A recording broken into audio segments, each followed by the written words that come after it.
Hello, everybody. Thank you for joining us in this APPI Learn by Doing webinar. Our focus is on ARV, but as you will see, that can be generalized to include many other forms of precognition in particular. And that is going to be our focus.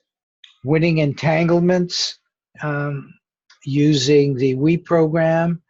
And this is an ARV program tutorial, but it will go into a lot more depth than I've done before because I now have the time to do that. So here's going to be the outline. We will start with sort of an overview of ARV, giving the hints for newbies and oldbies. And that's going to really smoothly interface with the primary topic. We always have a topic in these, which will be the Winning Entanglements idea and the Winning Entanglements program and how to use it, and how to use it with other forms other than the normal associative remote viewing. We will show how to use pendulums and muscle testing. And then we'll go ahead and do our feedback for a prediction we did a month ago.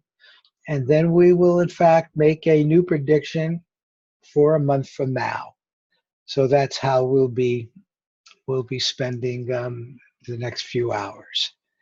Let me turn off the mic there. Okay, so associative remote viewing. First, let's look at it in linear time, right? The place where we usually live, but not the way information always flows. So in linear time, we begin with a remote viewing session.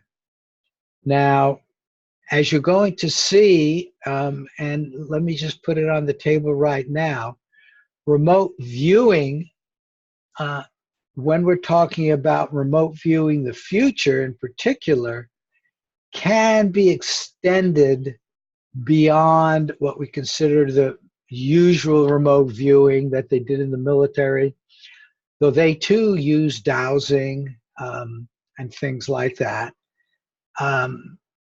In using the pendulum, you might very quickly get an answer, but you're still in many ways describing and sketching your feedback target. You know, the feedback may be yes or no, but with the pendulum, say. In remote viewing, we're describing a target which has features, a photo site. And so I'll be discussing more of that, but I do want you to know that I do appreciate, and I think some of you appreciate, that you can use the pendulum for getting that same information. So here is where you describe and sketch your feedback target. And this is when you remote view that target.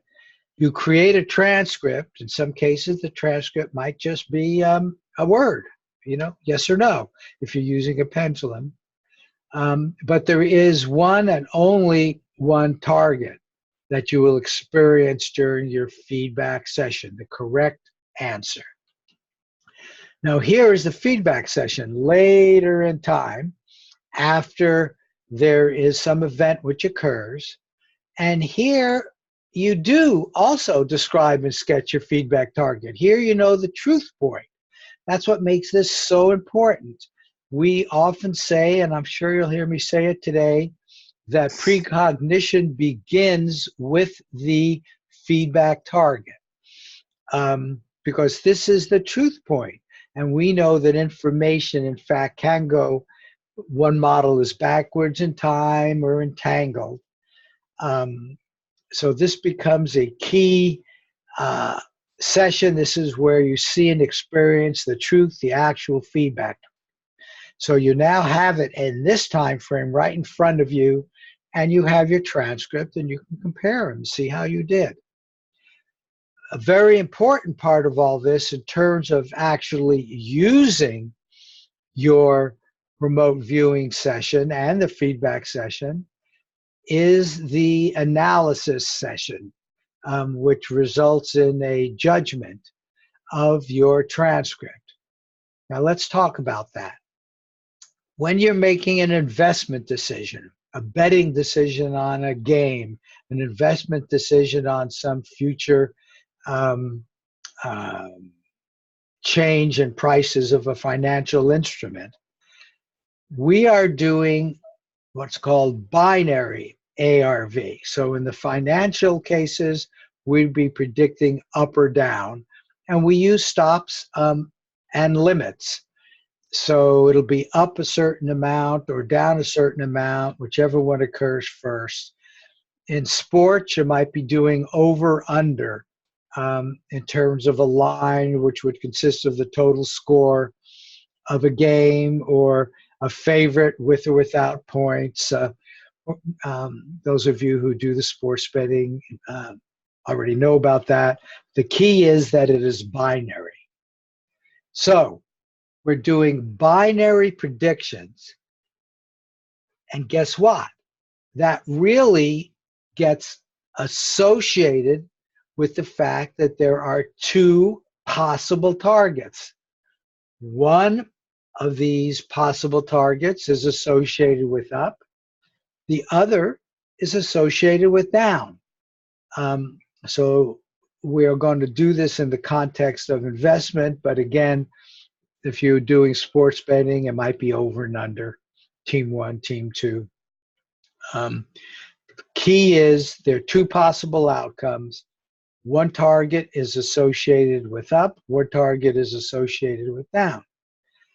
Now, the actual target shown during the feedback session, and there's only one that's going to be associated there, will always be associated with what actually happens, the actual up or actual down, if that's what occurs. So your description here of the good target here is what allows the judgment and the prediction to be made, which is made here, that, gee, I think I'm going to invest in up or down, depending on where there is a good match. Basically, that's ARV. You know, once you accept that the information from the correct target can be shared, the basic characteristics of it can be shared with the remote viewing session, which is what precognition or retrocausality is all about, then it actually, the approach is pretty easy to understand, and how to use it is easy to understand. And which way to go is decided during this analysis judging session.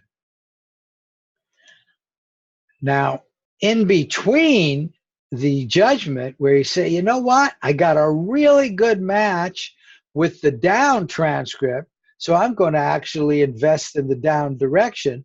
That, of course, happens after the analysis judging session, but before the event actually starts, before and the outcome is known. So that's the investment. In many ways, this is a fourth aspect of ARV, and very important, of course. And I always say, wager wisely, and I like the concept of get rich slowly. Now, so here are conceptually the remote viewing session, the judging in between, and the feedback session. And precognition really begins here. Retrocausality is actually the word where that's the sort of the idea that you start here and you're transferring information backwards in time. In reality, there's just entanglement between these two And I'm actually going to talk a bit more about that, how I think that happens, because I think it deepens you. What we're doing is purposeful precognition. And indeed, since you have all the information at the feedback session, it really begins with your feedback session. This becomes an extremely important session, both for doing the entanglement, enhancing it with the remote viewing session, as well as learning, because you know the truth. In real time, we always start with a tasking cue, which is basically describe we use a 6-digit coordinate, sometimes called a target reference number, TRN, just to keep track of things, as well as people will use it as a beacon when they're here to get to the feedback. Now, we use targets which we call photosites. And the idea of a photosite is to make it more significant than just the two-dimensional photo that indeed you'll be looking at the feedback session, but your consciousness automatically tends to go to the target. And so a photosite refers to the particular site location at the particular time the photo was taken. And your consciousness is expected to gather information from the photo. You can certainly get the colors and the shapes and a lot of things from the two-dimensional photo. But if it actually moves to the site at the time the photo was taken, it can describe and sketch much more. It can get sounds, it can get smells, it can get tastes, it can get tactile sensations. You know, there are a lot of things in the target that are very rough. You can pick up emotions of the people or animals that might be there, big picture ideas. All of that comes, and consciousness has a capability of that. The key is you want to get what's readily verified or directly inferred from the photo. That is what the remote viewer wants to put in the transcript, because that's all the judge will have an opportunity to look at. Now, so the target is the feedback photo site. One of the keys to all of this is practice, practice, practice, like a doctor, lawyer, or shaman. And I believe the whole general idea here, once you're willing to accept this entanglement between the remote viewing session and the feedback session, happens in a way we intellectually don't understand, but we know it happens. We see cases of it over and over and over again. This protocol then is rather easy to understand, with the two possible targets for the two possible outcomes. Are there any questions at this level? And now I'm going to go into more detail on this, but if there are any questions at this level, please put them in the chat box, or you're welcome to turn on your mics. Okay, Donna. Oh, okay. Okay, so then I will go forward.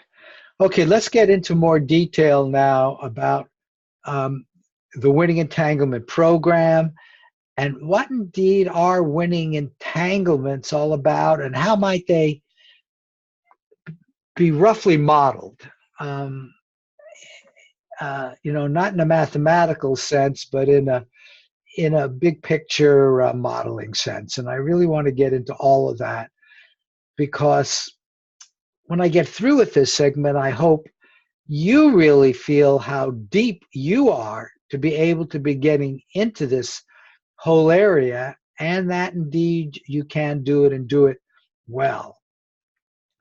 Okay, so as we've discussed, there are 3 sessions to make one prediction. The remote viewing session, and in some sense, that's the simplest one. Once you learn to just listen to your subconscious mind and then report. And that's true in the classical remote viewing sense, or if you're using, a pendulum or muscle testing, you're basically listening to your subconscious, stuff that comes up through your psyche, through your body, and it gives you information. Then there's the analysis judging, and this is mostly intellectual, but there's some aspect of intuition which comes in because you're doing interpretation on what is it that your subconscious is telling the conscious mind, putting on a transcript, they're moving, how does it feel? And in many ways, I think, as most of you who have done this for a while will find, is this may be the most challenging of all. And I think even with the pendulum, the feeling of, is this really a good reading or not? Were there any doubts that came up? All of that happens in what I would call the analysis judging. And then when you get your feedback, this is so important. ARV does indeed begin with the feedback session, because now you have the truth point. If you get a hit, terrific, and you kind of review how it all went. And if you get a miss, you learn something from it. I've yet to find anybody who is 100%. Okay, in terms of the protocol, Winning Entanglement protocol, it all starts, and the whole program is very user-friendly because it begins with emails like this one. This is from the last prediction, which we made about a month ago. And in the email, all the people in the webinar workshop group, which are like you, but we have at least 10 other groups out there, and all the group members will get an email like this. It tells when the transcripts are due, and it indicates what the event is. In this case, it will, the SPY, which is basically a Standard & Poor 500 tracker of the Standard & Poor 500, and will it move up between two dates? And now we're doing like a month. It was between then and July 2nd is this example. And then you just simply click here, and this will give you clicking there gives you a page like this. And I just covered up the coordinate, but this is where you will get your particular coordinate. So this is a target reference number, a tracker. We are really interested in the people who are in this for the long term. You might do it once or twice for fun, and that's great. But if you really want to know and improve your skill and get a record, you need to do this for the long term. And of course, the coordinate now is the way of tracking all that. So this is a coordinate. Okay, and then once you have your coordinate, you now do your remote viewing session. And again, in this context, I'm including a pendulum, muscle testing, any other technique that you use to make a binary prediction. So you would then do that here. And once you had done that, you need to upload, again, conventionally, it would be a transcript. If you're using a pendulum, the way the model stands now, and if I find somebody who's really, really good with the pendulum, I'm actually prepared to program to make this a little easier, just because the response is so simple. But even this is simple. You would submit a document which maybe just said pendulum prediction on it, because you do have to make a submission here. And this is how we know it's precognition. So you make a submission here, which is dated, and then you click the browse button after you've done your remote viewing session or pendulum prediction, say.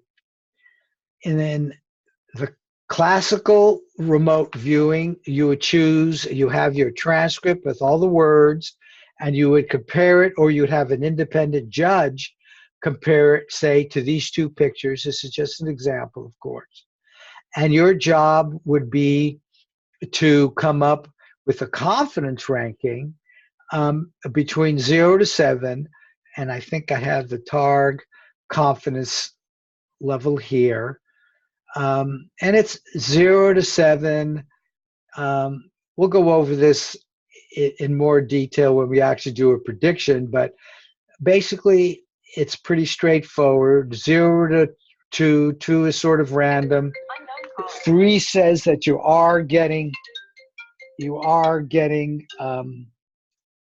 a connection, but it's just the beginning of a connection with the ranking of 3.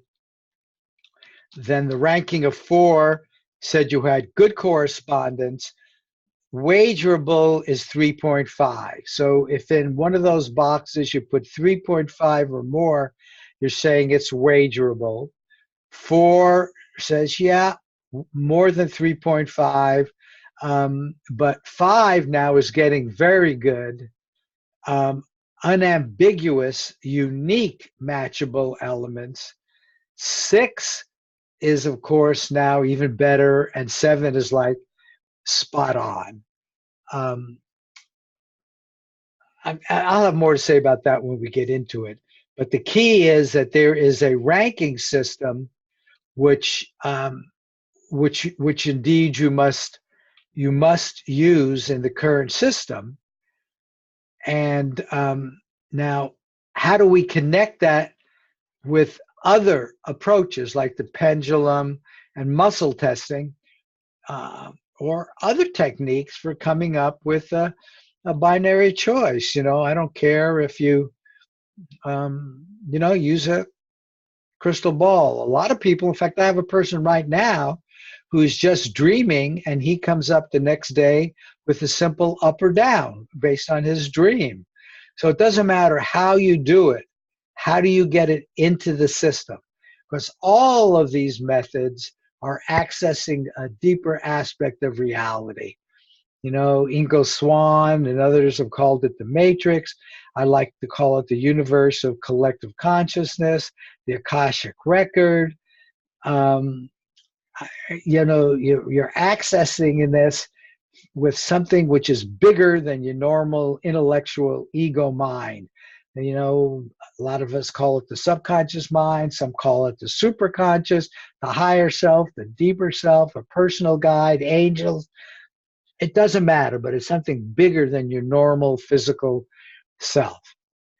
Now, I want to, before I show you exactly how you would do this, I want to kind of show that the people who have been playing with pendulums, and I've done this as well, so I know this to be so, is when you get down at the subconscious level, it looks like it's all the same. And here is from a pendulum aficionado, I guess. When learning how to use a pendulum for maximum reliability, it is important to breathe and relax. Say that for normal remote viewing too. Close your eyes for a moment and imagine a blank screen in your mind's eye, or simply allow your mind to clear. You can breathe and focus on the word peace, allowing your whole body and mind to relax. Affirmations can be very helpful to improve pendulum reliability. When you're first learning how to use a pendulum, you can create a ritual of saying, I am open to receive the truth now. I release all judgments, expectations, and precognitions, and I'm willing to know the highest truth for the highest and best good for all. So I think ARVers, remote viewers, will recognize that same idea. And I went in and looked for some stuff about muscle testing, and I came up with this, which has to do with what do you do when you get misses. And the point here is that they take this issue on. And their examples here aren't exactly the ones I would use, but If your body does not want to reveal the information, for some reason your body is resisting, or you're too tired or not feeling well, or you doubt your own ability to muscle test. You may be dehydrating, feeling too weak, or under the influence of drug or alcohol. The point I'm making here is, in this field of psi, it just seems that these are the same sorts of things that people come up with to encourage it in the previous slide and to try to give some understanding of why we might get misses. Okay, now there's a group called Carve, and the K stands for Kinesthetic ARV. And this is a group specifically set up for people who do pendulums and muscle testing and other techniques. And the reason is, and only in the Carve group now, when we go to the next step after the prediction, remember I indicated that you would hit the browse button, and I already showed you the two pictures. Well, this is that page again. This is where you have to do the rankings. Well, when you're on this page, if you had wanted to, you could have already just said over and under. Carve is a sports group.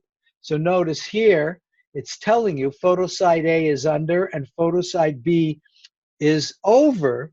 And this is random. If you were to go in with another coordinate again, the computer chooses it randomly. Nobody really knows it but the computer at this point that now is telling you. And so all you would do would click this down button and put in a number over 3.5 if your predictions was under, or over 3.5 here if your prediction was over. And you would get this information right here, and that would be your prediction. And I would like you, for the record, to put in what you're doing. Did you do a pendulum? Did you do muscle testing? If you did normal ARV, people usually put things, I got this feeling of water and noise. It was rocky, whatever they say. And gee, it really felt good. Sometimes people say, well, I got some good matches, but I'm just not really sure. But nevertheless, they might wager one side or the other, or they might just pass. And all you do to pass is put in less than 3.5 in both of these. And if you make a prediction, I think you should go all the way through, including putting in the passes, because for the record, we'd be able to see how often you pass versus how often you make predictions.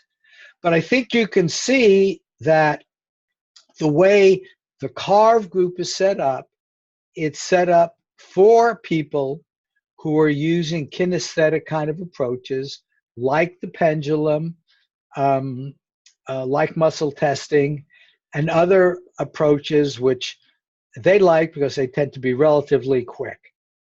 Now, I have yet to find, and I have had people who have started with this, anybody with the pendulum and or muscle testing who has done 25 of these to get it on the record. I consider 25 to be the amount you really need to do to know how well you're doing. What are your statistics? How much are you above chance? And I'm challenging any of you who are here who want to use a pendulum or kinesthetic or any other technique to get involved in this. We'll get you in the Carve group, and you can start. You'll have your own personal record. And let's do it. Let's get it there. Most of our viewers now are using associative remote viewing in the more classical sense, where they would describe one of these two pictures and do judging here, either with a self-judge or an independent judge. And again, as this would indicate, even with the pendulum, I would suspect how your pendulum moves, how vigorous it moves. I remember when I used the pendulum sometime, man, that thing would really, I did it both ways, up and down, left, right, or circles, and it would go really vigorously, and other times it wouldn't. And I did see a correlation, but not 100%, with the more vigorous ones. And you might use your TAR confidence scale to indicate that. Okay.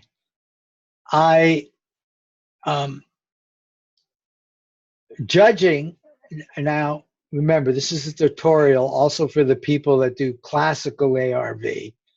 And for them, we are all using a technique which we call the AB technique, and it has been modified by Joe McMahan, and I'll talk about that later. But it all starts with marking every single element which you got in your transcript with either matches the A possible target, or the B possible target, or both. So in this case, there was white in both the possible A target, the possible B target, photosite A, photosite B. Here you can see there are a lot of Bs, only Bs, and there's some where it didn't match either. But that's what you do. You go over each element. Russell Tarr called these elements, and then you count them up. So she got 13 A's, 24 B's, and some people just take the ratio and multiply that by 7 to get to 0 to 7. I have a better approach I'll tell you about later.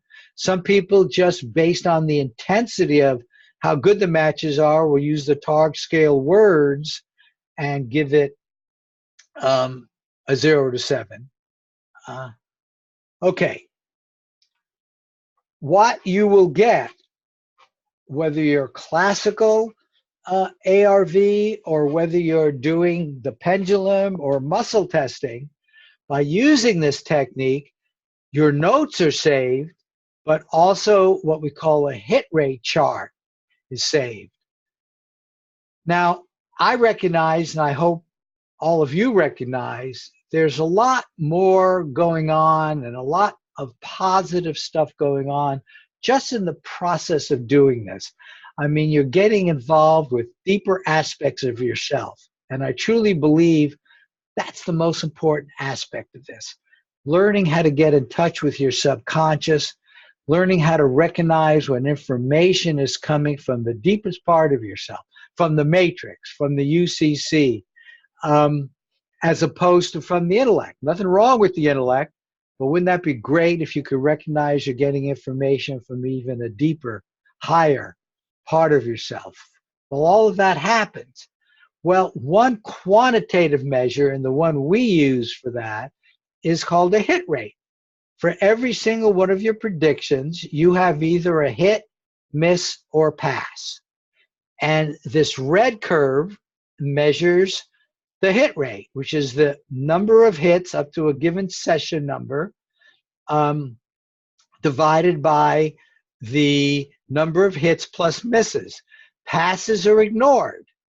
They're in the session count, but they're basically ignored in the hit rate chart. So it's simply the hit rate, hits divided by hits plus misses. And so the red curve is cumulative. So in this example, this person has a cumulative one, which goes up to about, say, 58% cumulative from the very beginning. But, you know, we're really interested in a lot of local stuff that goes on. The blue curve is what we call a 10-day moving average. It takes the last 10 non-pass predictions. In this case, they got 9 out of 10 right here. They got 9 out of 10 correct hits. That, of course, brought up their cumulative, and it also brought up their green curve, which is a 25-day moving average. That's the one which, as a, an estimate, is, I'd like to think, is this is where you are. And the idea is to stabilize the 25-day. Now, that didn't happen with this person because, and this we see this a lot, Person gets high, got up to 80% here in terms of their 10-day, and then went all the way down to 10%. Came up to 90% in their 10-day, went down to, looks like 40%, back up to 80, but notice here, they're not going quite as low. And this person, in fact, has had a few more and seems to be stabilizing, just like the 25-day would indicate, between 60 and 70%. People who can stabilize between 60 and 70%, so get kind of an average of 65% or so, I will invite into the Precog Pro program where they can become professionals and earn money. Now, this person happens to already been in there, got in there back up here, and is still in the program. But if you can show something like this with a pendulum, I don't care how you do it, it's performance-based. You will become a Precog Pro. So this is an example of what we're looking for, a stable behavior without big dips. And this is the key chart that we would look at. And you can use, like, what was going on when a person was doing this? I think this is where a lot of learning went on. Maybe they didn't do strong enough cool down. I don't know. It's all very personal. These charts are almost like fingerprints. Everybody develops a very unique one. Okay, so this becomes kind of a key chart.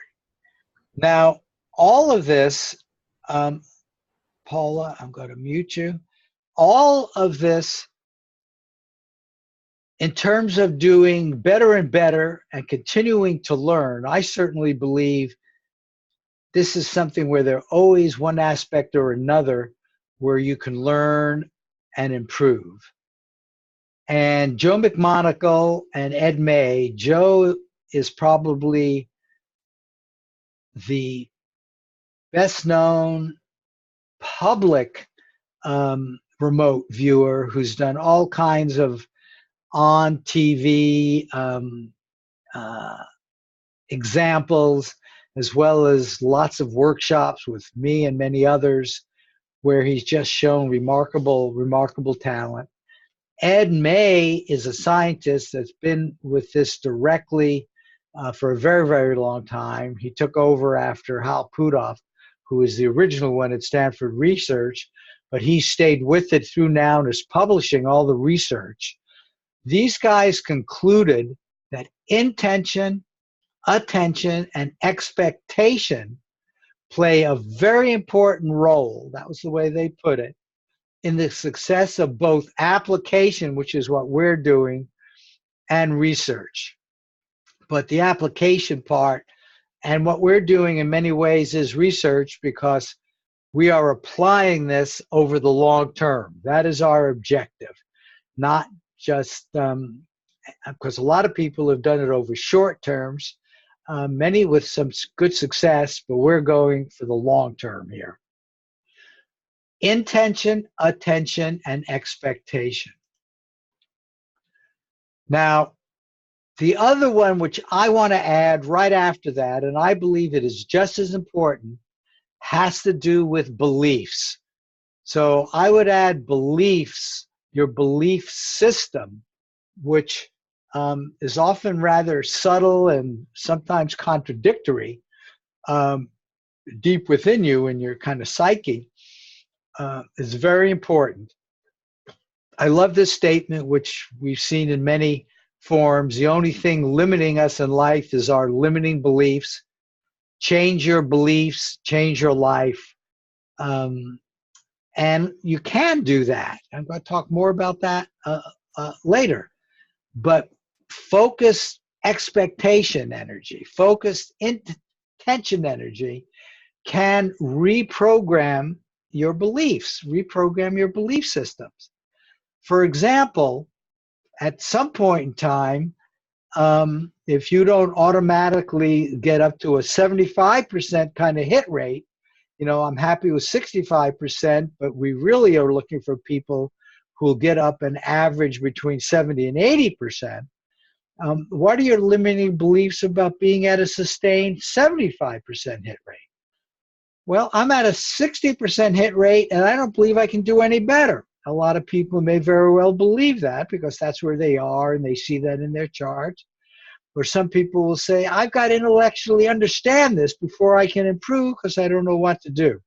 Well, I think all of those are limiting beliefs. I want to give another example because even though most people who get to this point will say, nah, money's not an issue for me, at the deep psyche level, I think there's stuff there which sometimes you need to work on. I mean, when you were young, and a lot of these beliefs got into your system when you are young, and I mean, 5, 6, 7, 8, money is the root of all evil. Money is a limited resource, so if I get some, I'm taking it away from somebody else. It's selfish to want a lot of money. The rich get richer and the poor get poorer. God, do I want to be part of that? Am I going to be making people even poorer if I get rich? Or you might say, I'm just not good with money. Only corrupt, dishonest, unethical people have lots of money. We're hearing a lot of that now in our society. Money is very, very important. You might make it so important that it's a problem. I cannot be happy without more money, wanting it maybe too much. And these are just examples with the money issue, but there are a lot of other issues like fear of failure, maybe fear of success. That's really going to change my life dramatically. There are all kinds of things. Most of them are related to fear in one way or another, but they can be reprogrammed if you can identify them. Now, I have this symbol, which I use a lot, which is this I-Psi symbol.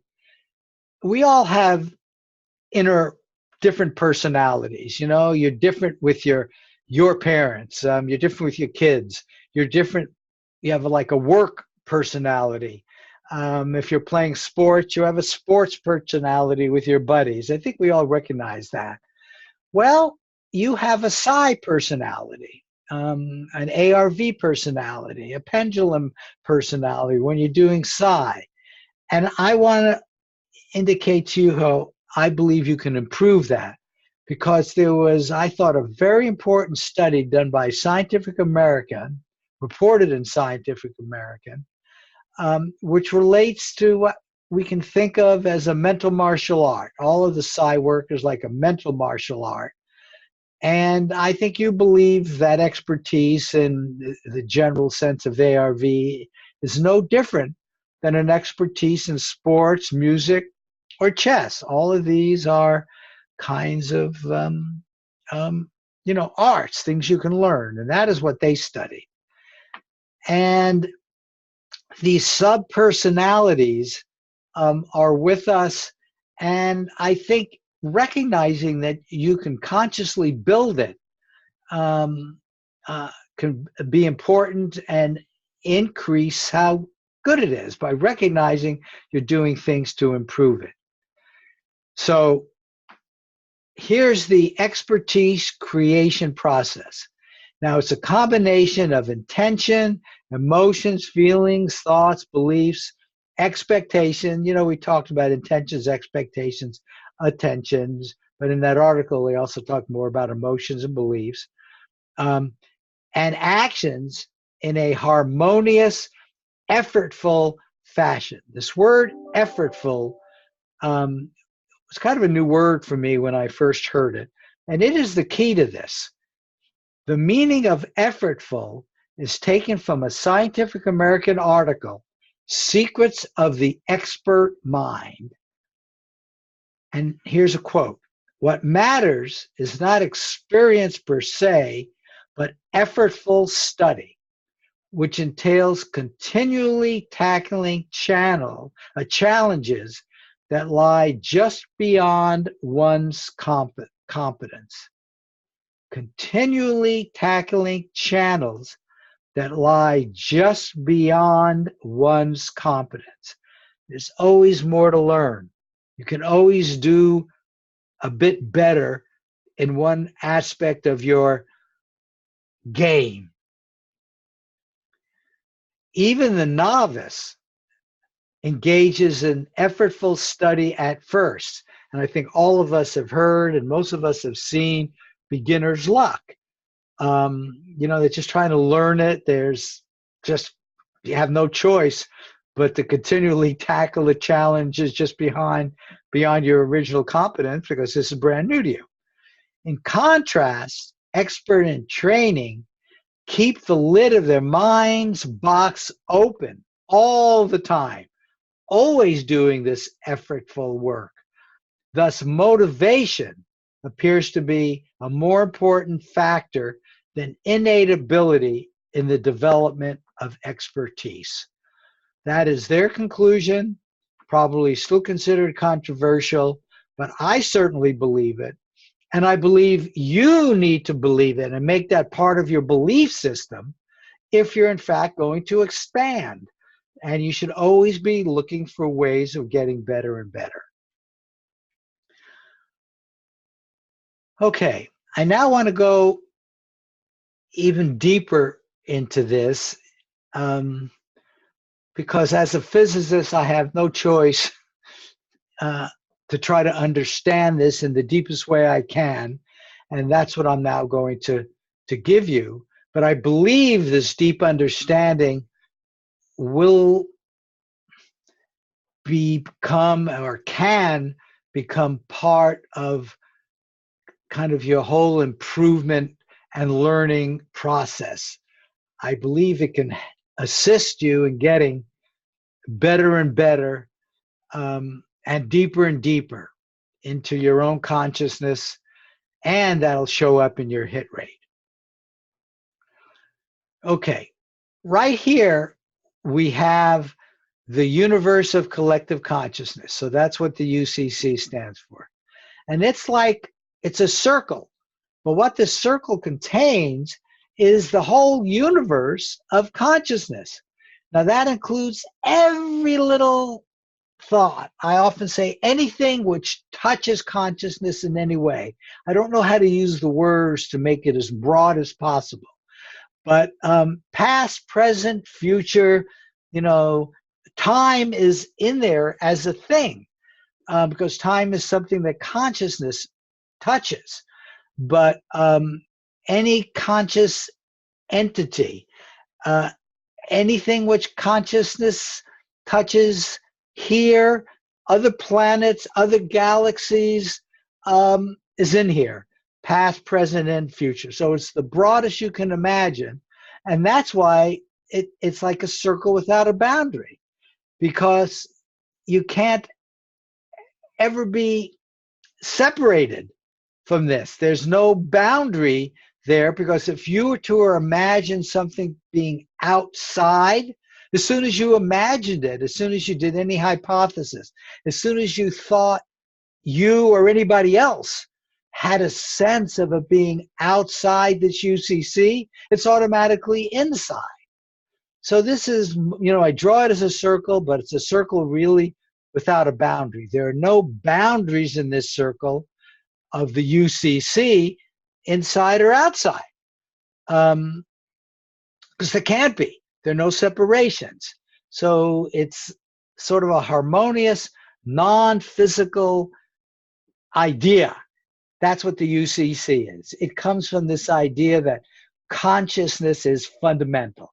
The most fundamental thing you can have is consciousness, and this is the way I'd like to think about that in this model. So the UCC model has this place, which is probably what the matrix is, what the other most fundamental aspects that other people have used, the Akashic record.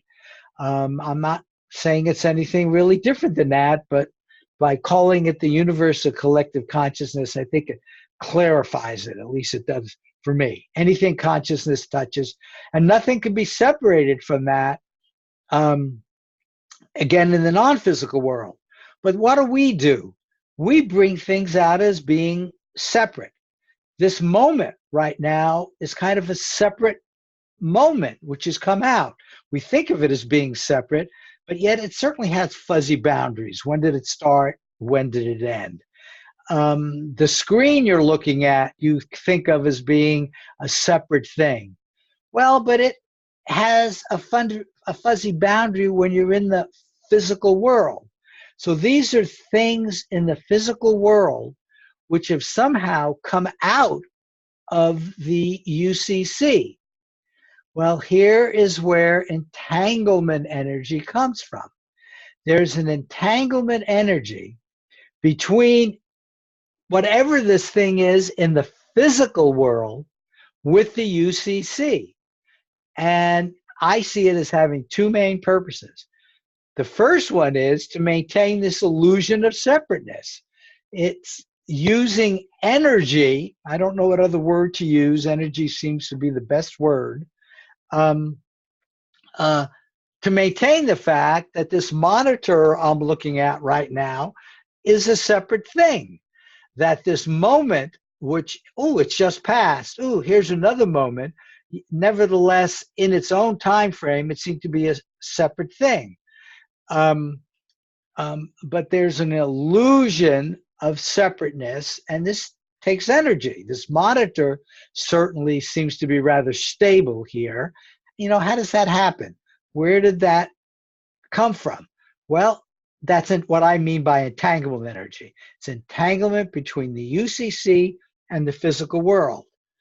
But there's another concept here which is very important, and that is this entanglement energy is what's maintaining the communication with the UCC. Notice there are no divisions, there are no boundaries in the UCC, and yet here we are experiencing this monitor, this iPhone that you're on, looking at this very moment that you're experiencing. It's connected all the way back to the UCC. Okay, so there's some sort of communication channel that is going on. So these two things, of course, are very closely related. But when I talk about the most fundamental aspect of entanglement energy, this is what I mean. This is entanglement energy between the UCC and anything which you consider to be in this physical world and a unique thing. Now, we have a lot of unique things. We live in the physical world and time. We have a lot of events. This webinar is an event. Your birth was an event. The last sporting event you went to is an event. Sporting event you're going to go to, in the future is an event. Tomorrow's breakfast is an event. Last week's breakfast is an event. Fortunately, these events are not all with us right now. We can forget some of these events. And what are events? Events are just collections of now moments that have meaning to us, like a sports event we went to, we had a drive there, we did the sports event, we left. That whole thing was an event.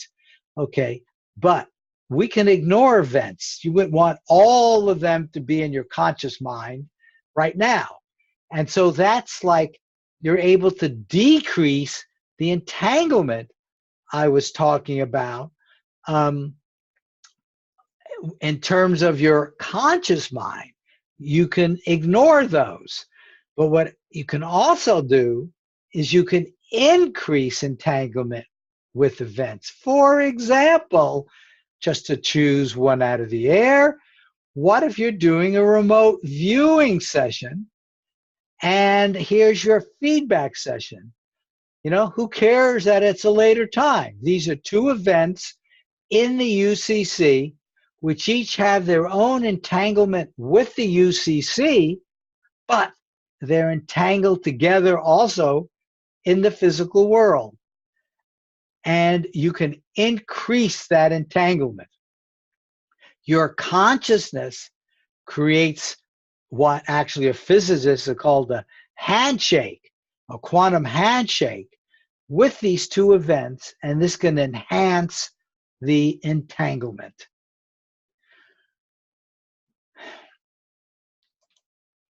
Now, I'm not just making this up. Quantum entanglement and information from the Stanford Encyclopedia of Philosophy. Entanglement can be measured, and again, they're talking in the physical world. They're thinking about entanglement between two entangled photons or electrons. And of course, in our model, the same thing holds for anything that leaves the UCC. But they're saying entanglement can be measured, transformed, and purified. A pair of quantum systems in an entangled state can be used as a quantum information channel. That's the way these two photons that are many, many light years apart, you tweak one and the other one seems to know about it instantly. They are entangled outside of space and time, just like your feedback session and your remote viewing session. So quantum information channels can be used to perform computational and cryptographic tasks that are impossible for classical systems. We are living in a quantum, not what's called non-local world. And precognition is one of the best examples of that. The physicists use their experiments. We can use precognition. Now, I want to go even deeper again. There's this thing called 0-point fluctuations. And Hal Puthoff, who was the first director of the remote viewing program at Stanford Research Institute, left there, went into his own company, and did a lot of focus on 0-point energy fields because they're so fundamental. And he showed, and he's written a lot of articles on it, and I just put this one up here as an example because it makes the point that something as fundamental as hydrogen, the simplest molecule that you can imagine, actually stays stable. Have you ever wondered about that? How come if you put hydrogen in a jar and you try to isolate the jar as best you can, the hydrogen just stays there? It's moving around like crazy, and yet it stays there. And it's because it's getting energy from a 0-point fluctuation field. And he actually showed that mathematically. In a separate article, Searching for the Universal Matrix in Metaphysics, he wrote the following. And I want to just read this to you because I believe that just beautiful, and it connects up with this deep entanglement energy that I just told you about. Throughout mankind's cultural history, there's existed the metaphysical concept that man and cosmos are interconnected by a ubiquitous, all-pervasive sea of energy that undergirds and is manifest in all phenomena. This pre-scientific concept of a cosmic energy goes by many names in many traditions, such as chi, ki, or ki, prana, mana, baraka, elan vital, and so forth. It's like all cultures seem to be coming to the fact that there is something so deep, they give it different names, but it's like a, quote, cosmic, deeper energy of some sort. Well, this 0-point energy field, you have to understand, is what you get when you go very deep and get to the very, very, very small size. And I'm going to try to make that really clear to you because you are embedded in that. And what this is, it's everywhere and every when. Well, doesn't that give a sense of the UCC, which has any conscious moment, anywhere, any when. And the ZPE field, I believe, is the communication channel between the physical and the UCC. Now, I'm going to show you why I believe that, but I don't know how you prove that, but that would be what is in this model, that the 0-point energy field is the physical aspect of this communication channel connecting the physical and the UCC. So let me go even deeper into that now. So in this model, we have the physical world, we have the ZPE field, which is the very, very small, and then we have this non-physical UCC. Here's a physicist, I believe he was from the Sandia lab, and I'm going to play a video from him which describes this very, very, very small. And it starts with this idea from nothing. See, this is the way physicists would look at this. They're saying, as far as they could tell, out of nothing comes this high energy oscillating field in the very, very small regime, 10 times 35 to get up to like meter size, okay? Very, very, very, very small. So I'm assuming you can hear this. If you can't, let me know right away. If you follow that idea a little further, you'll find that QED predicts that nothing is really something. I'll wait while you process that last sentence. Nothing is really something. So let's see what that means. We'll start by taking this box, which is filled with air. The next step is to take all the air out of it and shield it so there are no external energy fields seeping into it. With nothing inside, surely it's empty, right? Well, let's start zooming. If you follow that idea a little further, you'll find that QED predicts that nothing is really something. I'll wait while you process that last sentence. Nothing is really something. So let's see what that means. We'll start by taking this box, which is filled with air. The next step is to take all the air out of it and shield it so there are no external energy fields seeping into it.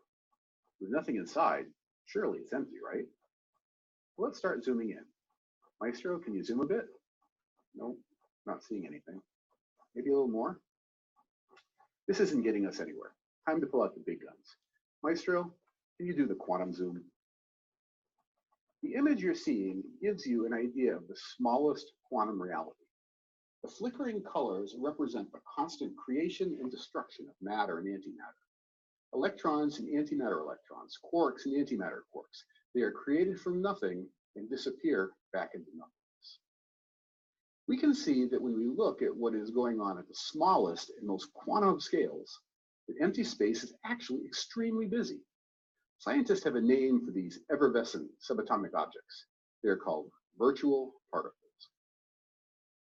There are lots of other ways to visualize this, but one way is to think of the foam on a particularly fizzy root beer. If you look closely, you can see bubbles appearing and disappearing in an ever-changing way. For this reason, some scientists call these virtual particles quantum foam. Okay. First of all, please verify for me that you heard that and could understand it. Will somebody put that in the chat box, a yes or no, or? Okay, very good. Thank you. Okay, so this did work, and I think it gives you this idea that at the very, very lowest size scale, and it's even quantum, we're talking about 10 to the minus 35 meters, infinitesimally small, but still, well, infinitesimally small. At those levels, there is a lot of energy. It turns out the energy density of this coming in, say, every cubic meter is at the same level of a nuclear explosion. So all of us are sitting in a field with enormous potential, but relatively constant. The closest example I can come up is if we go into the deepest ocean on planet Earth, there are living things down there. and they were living because they were born down there, and they move around, maybe wag their little tails or whatever, with little changes in pressure. Well, we're living in a place where the little changes of energy compared to the field is our environment, and it's what we do. And so this physical to the ZPE field, which is what physicists know are real. Nobody argues about the ZPE field, but they would say it's coming from nothing. I say it's coming from the UCC. You follow that? Okay. Now, I actually had another whole lecture where I talked about you being a programmable quantum computer, but you are. And there are a lot of different models about that. Some use things inside your nerve cells, others use the membrane of cells. But with this model, every atom in your body is connected to the UCC. Now, well, one model uses microtubules, which are like there might be 1,000 of them in every one of your nerve cells. And you can imagine how small those are. You have like 100 billion nerve cells in your body, and there are like 1,000 of these in every nerve cell. So they're small enough where quantum mechanics comes into play, and in an organized way, kind of looks like a network, perhaps a computer-like network. But notice it's made up of atoms. All of this connected to the ZPE field, which means all of the points are connected to each other. That's what we mean by a field. So all the points in the ZPE are all connected. And this is the Hameroff and Penrose model of microtubules. And it's worth reading. A review and update of a controversial 20-year-old theory of consciousness published claims that consciousness derives from deeper levels, finer scale activities inside brain neurons. The recent discovery of, notice it connecting it to the quantum world, quantum vibrations and microtubules inside brain neurons corroborates this theory, according to the authors. So they're suggesting rhythms and microtube vibrations are what cause consciousness in some fashion, which they don't understand. None of us understand the next level, but here in the physical world, they're getting down to the microtubule system. So you really are a living, conscious quantum computer. You can look at yourself in that way because you do know that you do self-programming involving intention, attention, expectation, and beliefs. I want to put this in context of the physical world. This is calculations per second per $1,000 of machines going back to 1905. The first machine I ever got involved in and heard about was like the UNIVAC and then the DEC. These are machines I used. Now we all know about Pentium processors, and you can see the time scale here. And now we're getting into optical and quantum and even DNA. There's DNA computing where they're recognizing that molecular biology hardware, hey, like you, might in fact be able to be used to do quantum computing. That's what's going to keep this curve going, is they're going to get into quantum machines, and research labs, universities are competing all over the place to get faster and better at this. Notice we're up at the mouse brain level. I don't know how they come up with the human brain level, but you could begin to see we're getting close to that, and we're not talking very many years off. You know, we're 2020 now. Here's 2025. Point I want to make, and I want you to get very deeply, is you're already well above this. Okay, they're calling this the human brain, but I don't know how they estimated that, but I would say they underestimated it, because you are just so magnificent. You have trillions here. Here they're talking about thousands of what they call qubits right now. And you've got the equivalent of trillions of those. So you are magnificent. You have the capability of doing so much more than you give yourself credit for. And just take that in and begin to believe it more and more. And this is sort of Einstein's way, I think, of saying very much the same thing. The intuitive mind is a sacred gift, and the rational mind is a faithful servant. We have created a society that honors the servant and has forgotten the gift.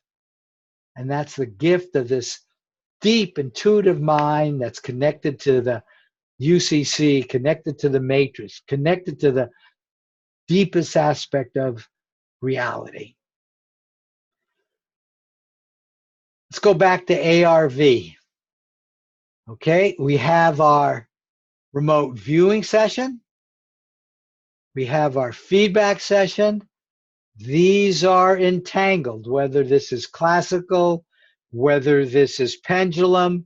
You always want to know whether you were right or wrong. So that happens here. Okay, so these two.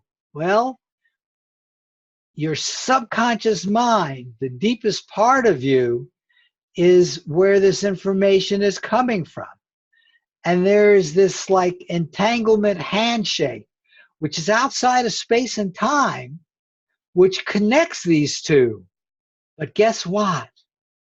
It's connected with this focused intention, expectation, emotions, belief systems, all of that. This is where I've been talking about your entanglement energy at this level, but all of that comes from the UCC. So this is all being driven from here, which is where this entanglement comes from. And of course, lots of times we'll show it directly this way, but this is how it, in fact, in my opinion, does in fact occur. And so this entanglement, right, between the RV and the feedback session, it's really fun. I mean, what could be more fun than getting so involved in something so fundamental? Now, trying to get back to being more specific, I think the very first one, and I always put this at the top of the list, is to take full responsibility for your predictions. Don't start blaming God. That was a terrible target. That was a terrible target pairing. Hey, if that comes into your mind, just pass and take responsibility. Yeah, it's time for me to pass. Maybe it was terrible, but it doesn't matter. Just pass and go on.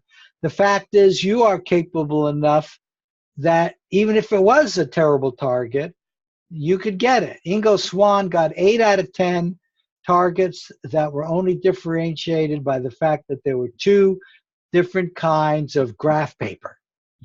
Regular linear and I think circular or logarithmic.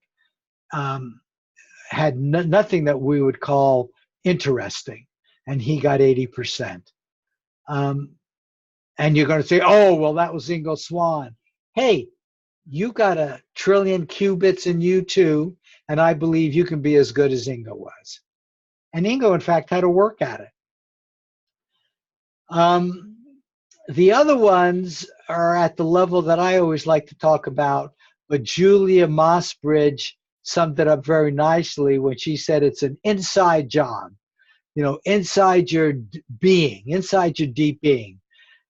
Joe McMonagle says it's all psychological.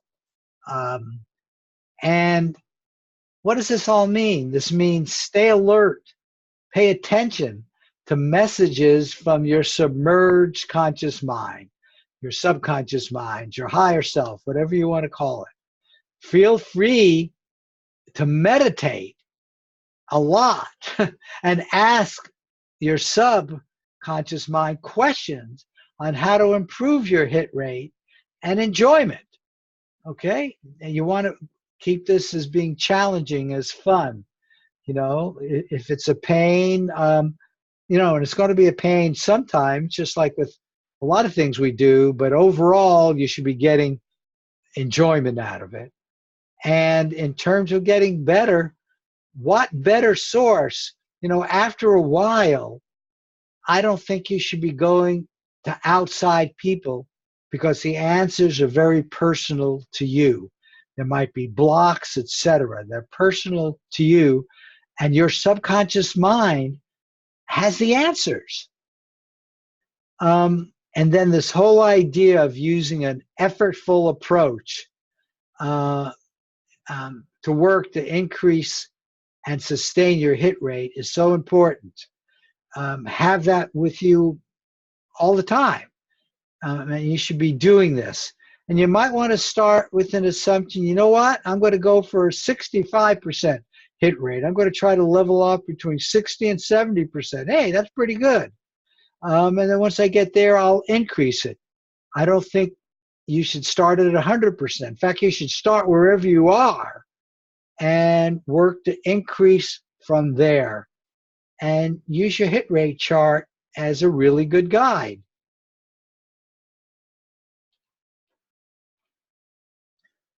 I want to show you, and you might not be able to read this, but I will give you the essence of it.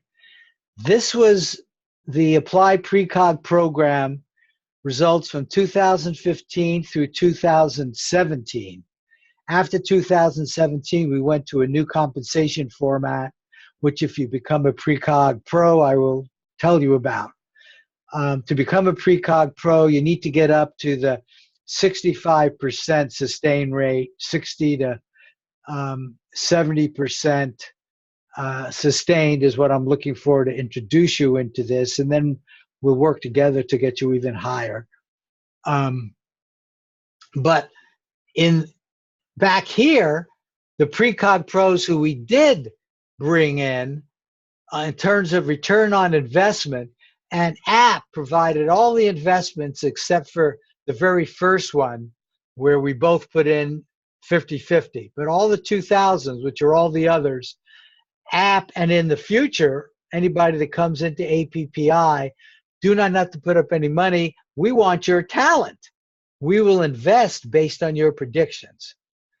But what you can see here in this column is what the monies came to. Here's how long they were in. This is 2015, 16, 17, and this is return on investment. So in 2015, there was a 63% return on investment. In 2016, 155% on investment. And then in 2017, it got reduced to 22%. A lot of our new people that we brought in had negative return on investments, and we started changing things. But nevertheless, the point I hope you get from this is I invite you to really go and become a Precog Pro. It'll cost you nothing. We want your talent, and we want you to demonstrate your talent by getting a sustained hit rate in the range of 65%. Now, I want to talk about you and the universe in general.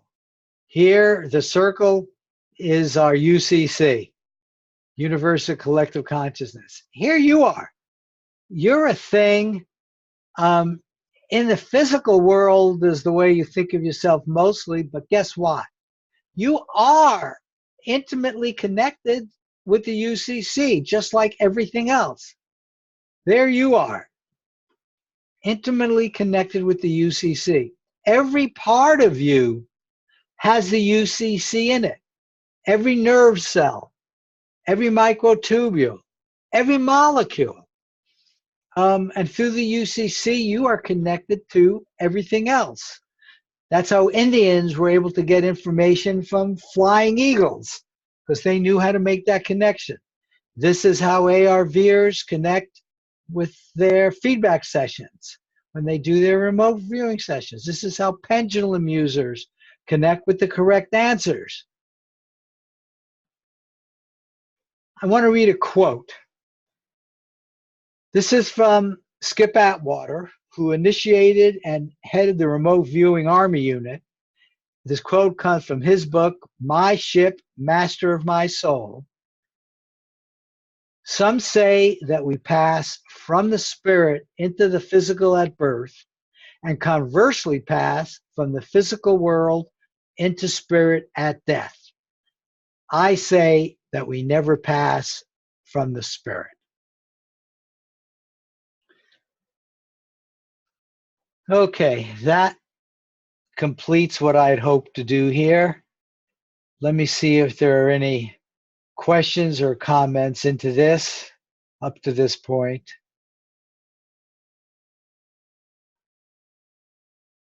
Volume was low for some of you. Okay, so Niles, I'm reading the chat box, and this is a good way to communicate, though you're also welcome to turn on your mics, but more and more people seem to be using this.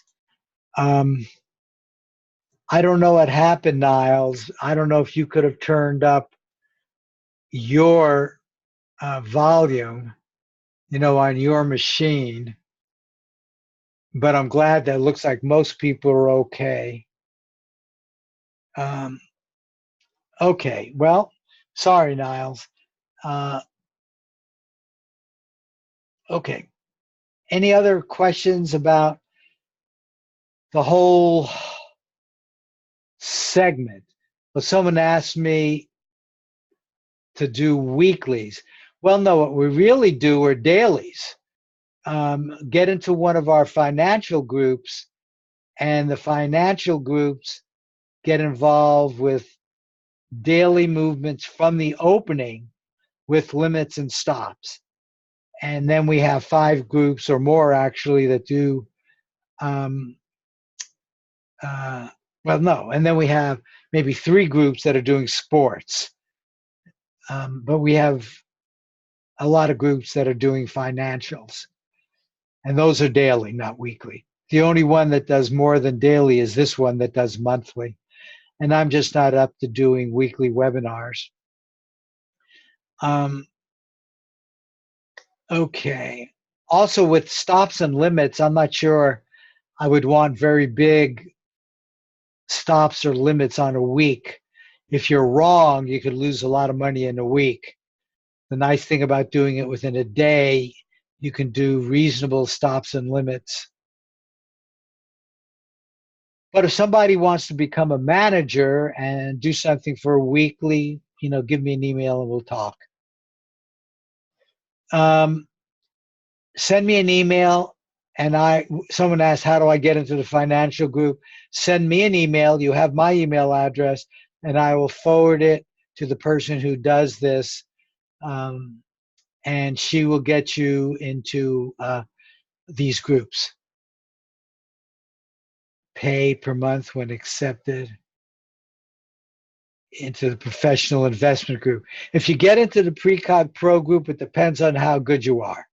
If you get a hit rate, which is up at and we're looking for people who are in the 75% range, you can make many thousands. And if you stay in that range, you can get up almost unlimited, because as long as you stay there, it gets better and better. You can make a career of it. But the measurement is how well you do in each 25. And as long as you do well in each 25, you can end off making a lot of money. And once you do well on your first, I will send you a contract and a non-disclosure agreement, and I will show you the format. Other questions?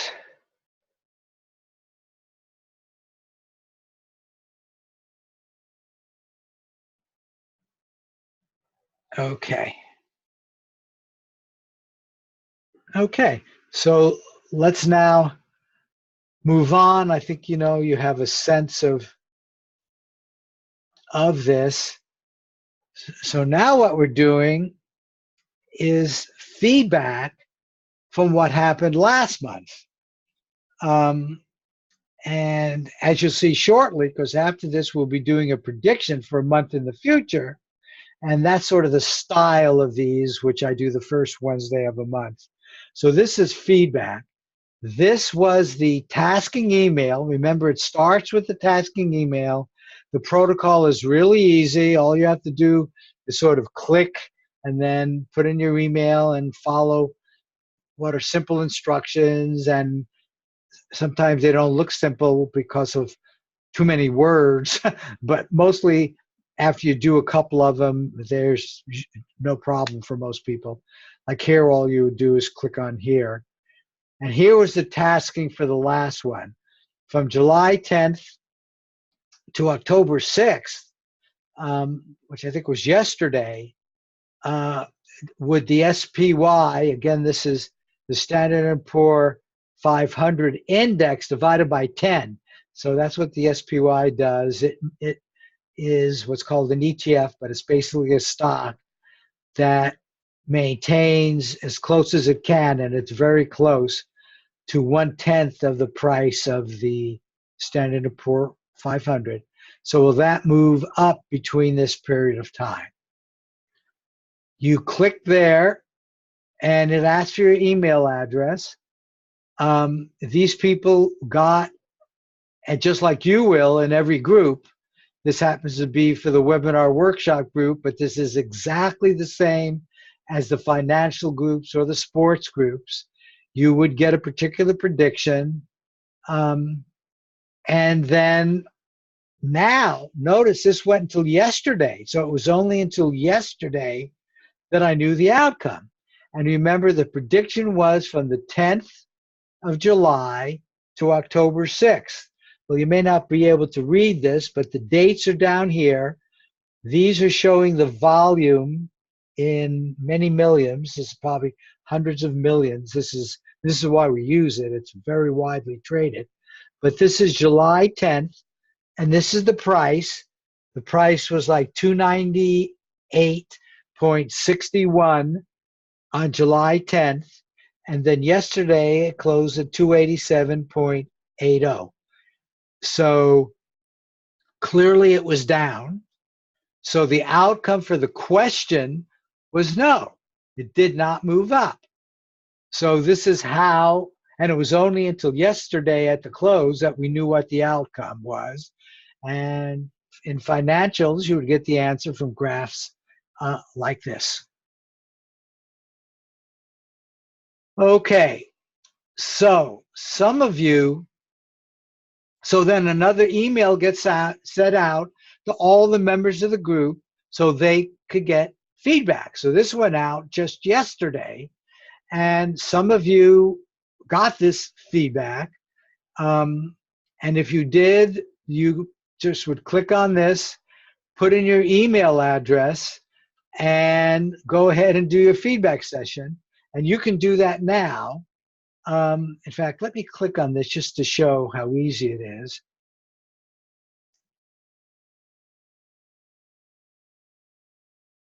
And I'm not going to show you the feedback, but you would then put in your email address here. And if you click here, you would get your feedback picture and the information about whether it was up or down. In fact, that comes in your email. Okay, so I'm not going to keep that open. Okay, so again, the whole protocol is really very, very user-friendly. So those of you who have feedback, do it now. Those of you who are new to this, I'm now going to show you 2 examples and begin to show you how you would get into doing the feedback. Here's an example. This would be the feedback picture that once you put in your email address, up would come this picture with the coordinate. And in the email, it would have said what the email, whether it was up or down, yes or no.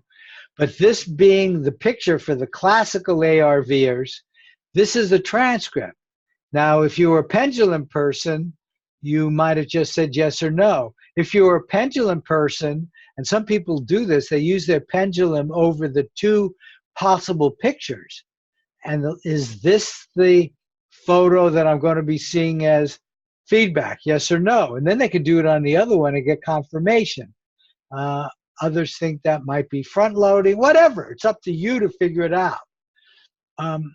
But here you can see, in this case, there's pretty good matches. Gold color, tubular, long.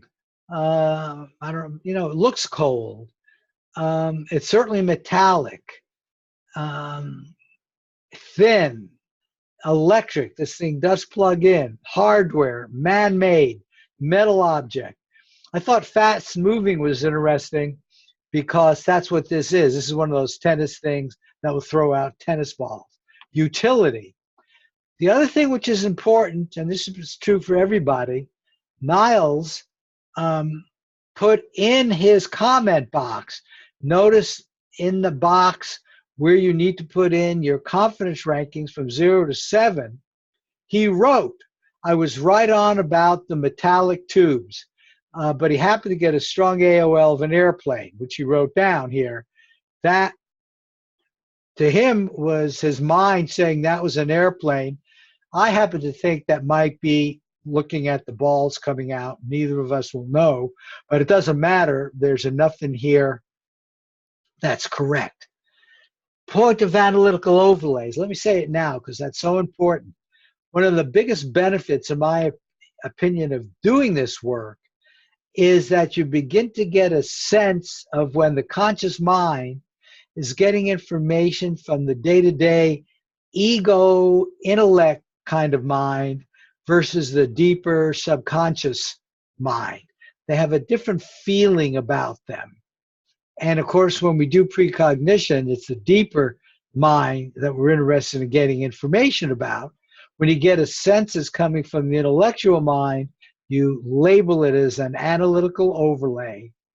And sometimes they're right, sometimes they're not. But labeling it is important, and learning the difference of the feeling is important.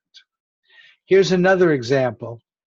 And this is from Lila, who I think is here.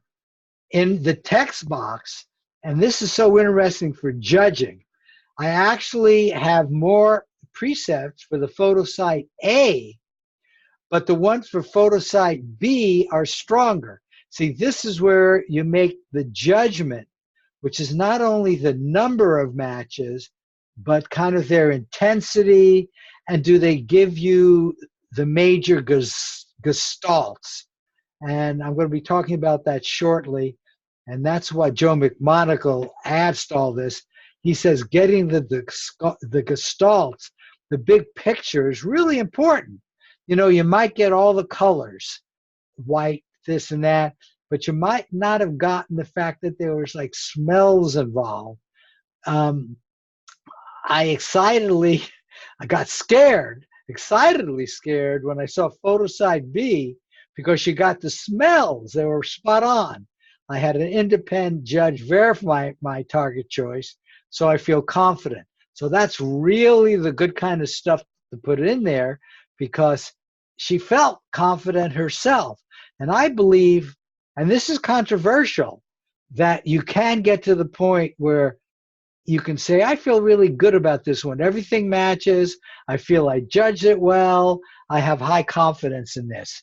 That would be the kind of thing that you might put in the box. But you can see why here. Smoky is such a high-level word here. Outdoors. I mean, those two alone would certainly be unique, but white certainly fits. It is silent. How about hot? It's got to be hot right there. Steamy. She just nailed it. And yet her words here tell me, and I don't know or care what the other side was. She actually, a lot of these words also matched the other one. The other one could have easily been outdoors. I doubt if it was smoky, but it could have been outdoors. It could have had a lot of these colors. But smoky is such a strong one that you would give a lot of credit to that. And that is indeed what she did. And this is the sort of thing you do at the feedback session. And those of you that might use the pendulum, if you got it right, you know, what did you put in when you judged it? Was it one of those that moved a lot? If you did your finger, the finger release, you know, I guess I'm talking about this kind of finger motion determinations. You know, some people use the arm with somebody else. That would be the equivalent of an independent judge. But however you did it, you can write things in this box, and now you get an opportunity to look at it again. And, you know, how did it compare? What can you learn from it to get better? So feedback is for learning. Hit, miss, or pass. And I'm reminding you, the whole idea is very straightforward, but it begins with the feedback session. And the learning is so important. And practice, practice, practice. But don't force the practice. Every time you do it, you know, a doctor has to go to the office every day, and he should do the best he can. And some remote viewers are like that. They set out a specific amount of time, they get into their space, and they do it every day. But I counsel, if you don't feel like doing it, you have the ability to simply not do it. Just don't do it that day if you don't feel like it. You have that ability. I think that will improve your hit rate as well.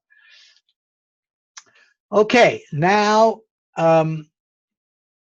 those of you who do feedback, what I would like to do is maybe we can look at some of them. Let me just take a moment. Oh no, I actually already did that. So, okay, any questions about the feedback?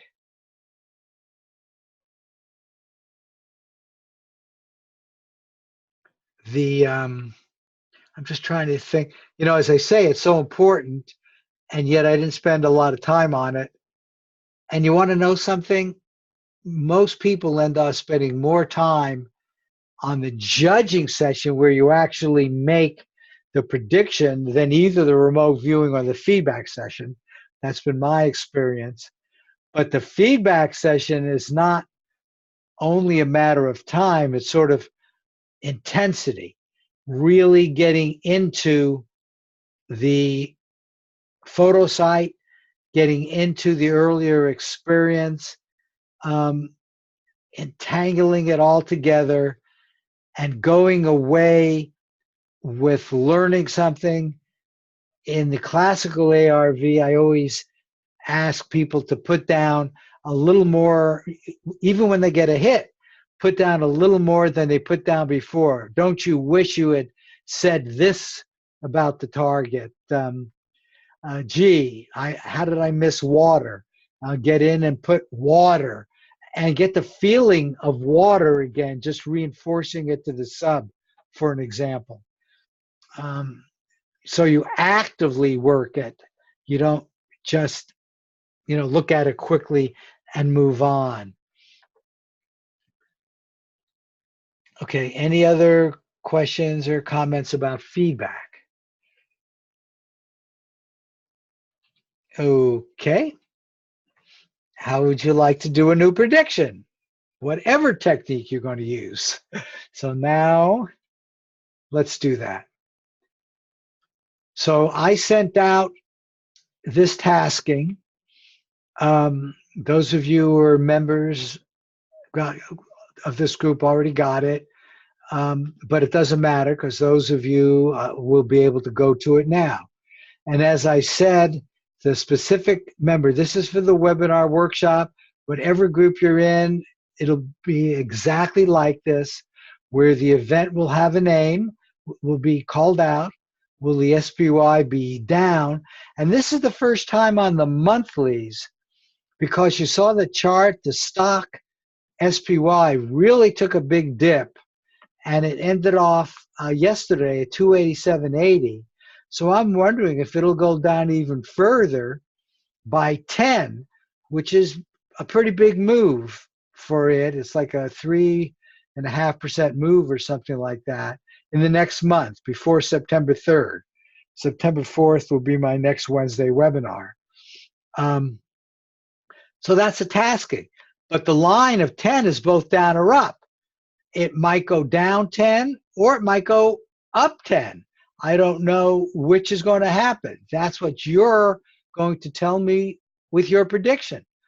And only the computer knows which of the two possibilities, what's yes, what's no. So from your perspective, you're just going to do a prediction in sort of your normal, either ARV,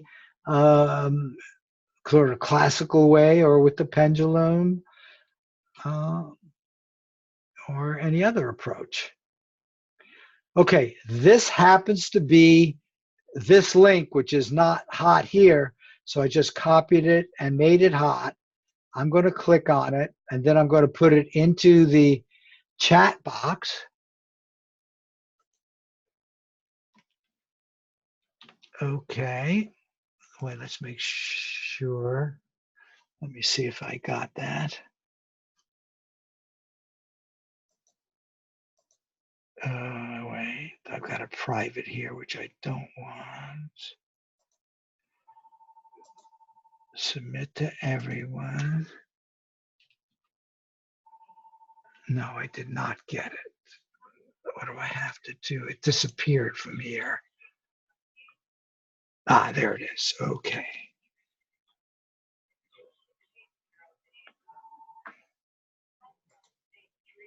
Okay, now I lost my chat box.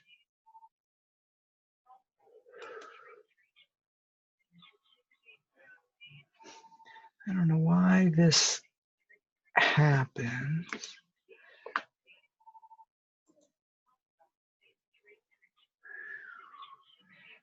Okay.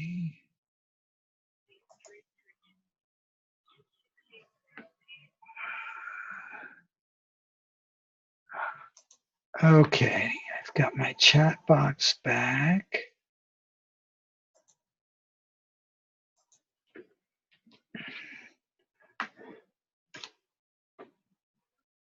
Okay, there you go. So you should each have on your screen a link which will take you to what the first prediction link is, and it will give you a coordinate.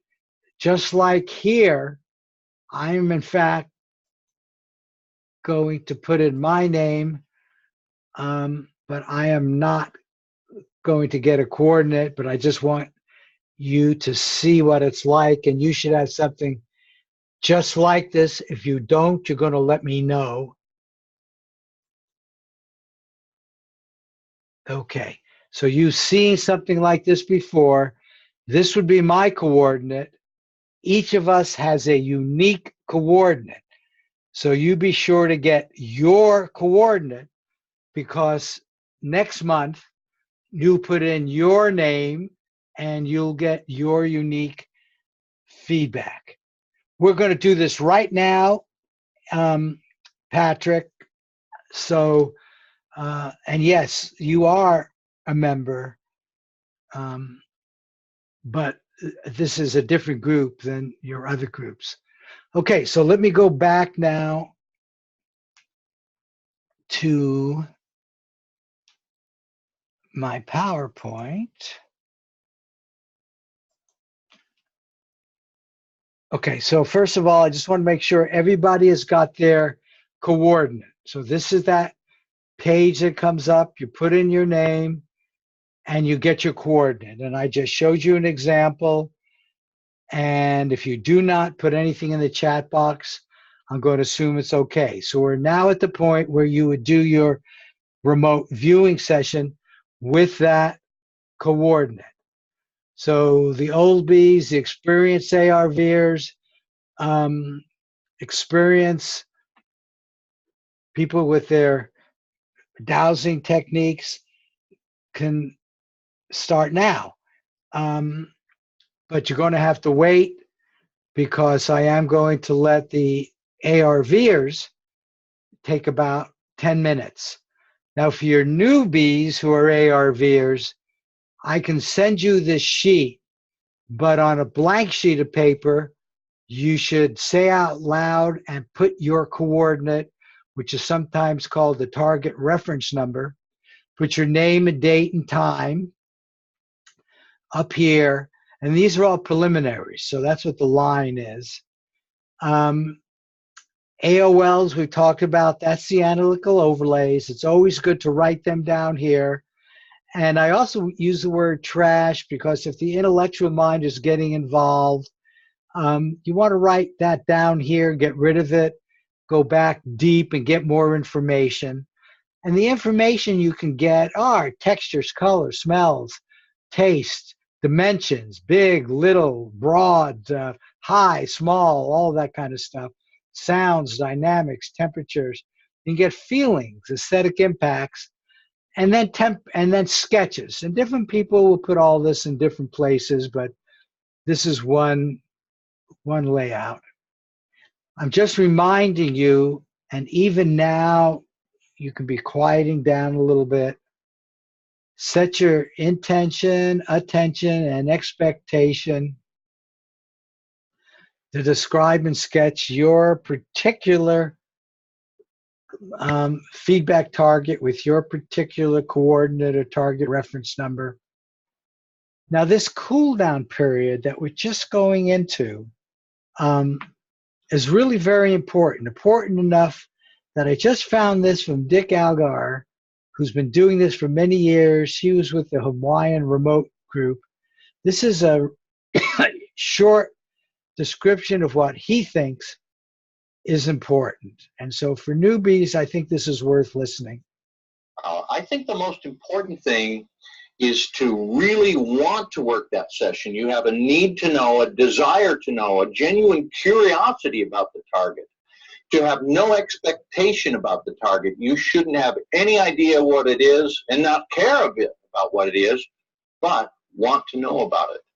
So a blank mind, a clear mind, no wants and desires, maybe listen to some music, get your mind right, and then just focus on what you're doing and allow the protocols that you're using to drive the session, not your expectation or your thoughts about what the target might be. Just let your subconscious give you the data. Okay. I'm just repeating this. Take a few deep breaths. Starting to get deeper and deeper.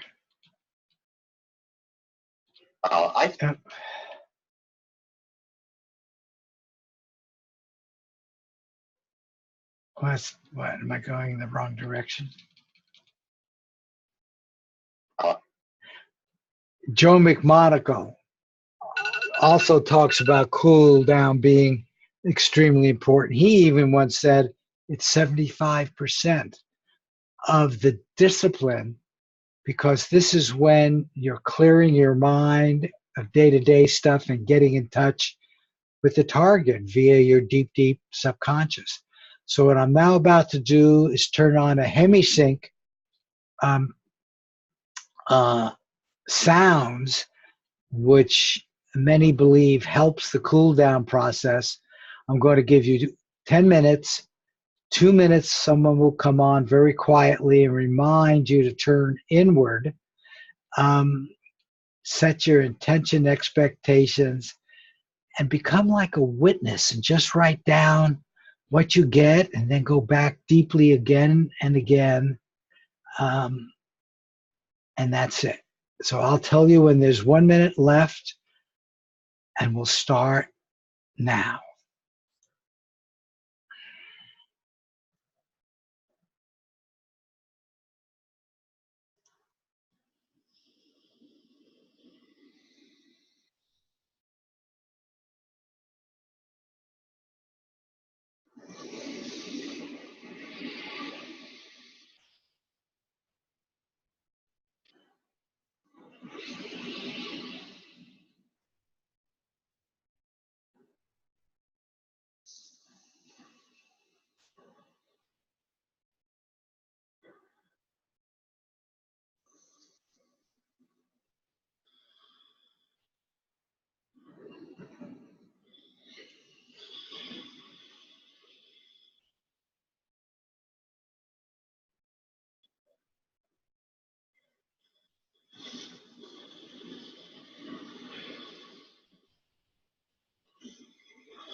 Okay, we've got about a minute to go.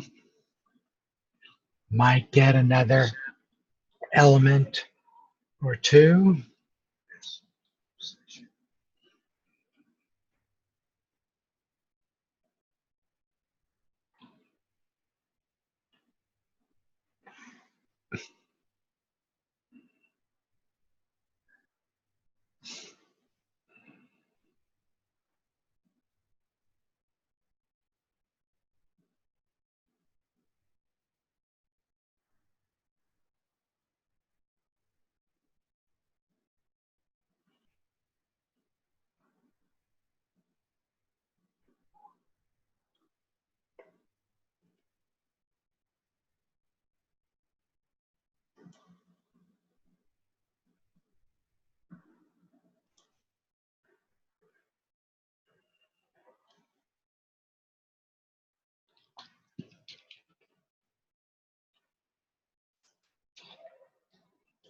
Okay, why don't you come on out and stretch a little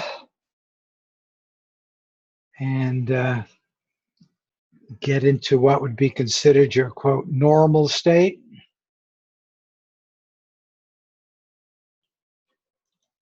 Let's see, I have to do.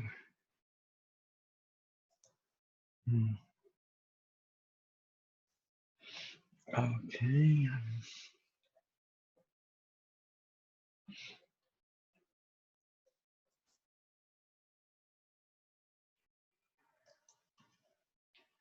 You guys hearing me okay? I'm not sure it's on my mic.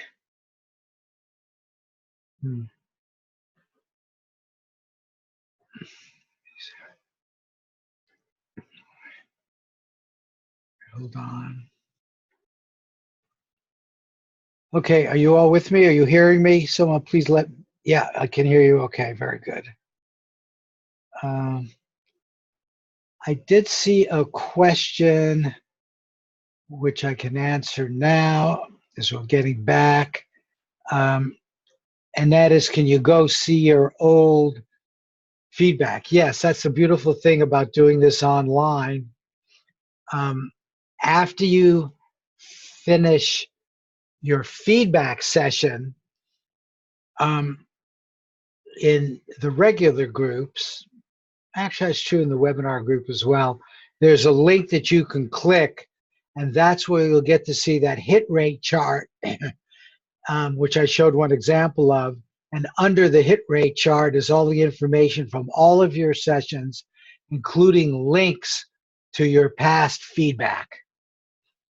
So you will be able to do all that.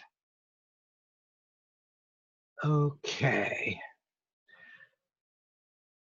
Very good. So any questions? You've done your remote viewing session, and I think you know what your next, once you do your remote viewing, the next thing is the judging, right? And let's remember that. I just have to get rid of this old slide here. Okay, so this is where you're going to answer the way we formed the question. It's a yes/no question. In the sports, it might be over under. Financial, it might be up and down. You know, just as long as it's binary. And classical, we match it. In the binary case, with the pendulum, it's just a done deal, right? So, but we'll just see how that's done. But let's talk about classical ARV. We have our skeptic here, and in many ways, analysis judging, it's easier to understand it by indicating what it's not. If our viewer said it's a charcoal drawing of a woodchuck eating a small orange, okay, that's a prediction. The skeptic might say, nice try, you little fraud, but that's a long way from an ink drawing of a beaver eating a tangerine. the point being, and this is a almost too obvious one, tangerine is obviously close to an orange. Beaver is close to a woodchuck. But there will be plenty of cases where your subconscious will give you something which is clearly a metaphor for what the real, some aspect of the target is. And this is where your analysis comes in and where you make the judgments about how strong the comparisons are. Okay, now how do you get your confidence rankings in there, whether it's from a pendulum or classical ARV or muscle testing? So it really comes down to this. You got your coordinate from a page just like this, and I'd like you now to go back to that page. And what you do now is upload your transcript and then click submit right here. And then you'll get your analysis judging session.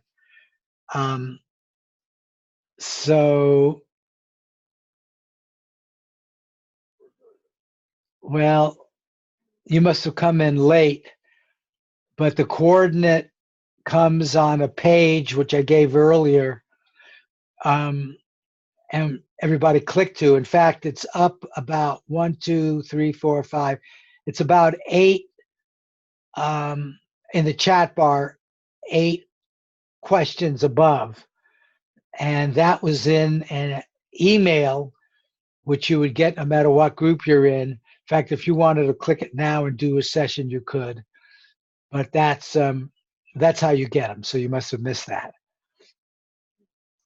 Okay. So for now,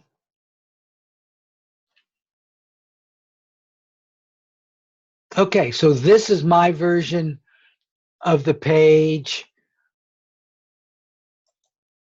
Let me make it bigger.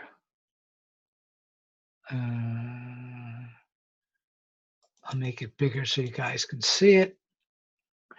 And remember, you've got your own coordinate, but you now have sitting in front of you a transcript, and that transcript, and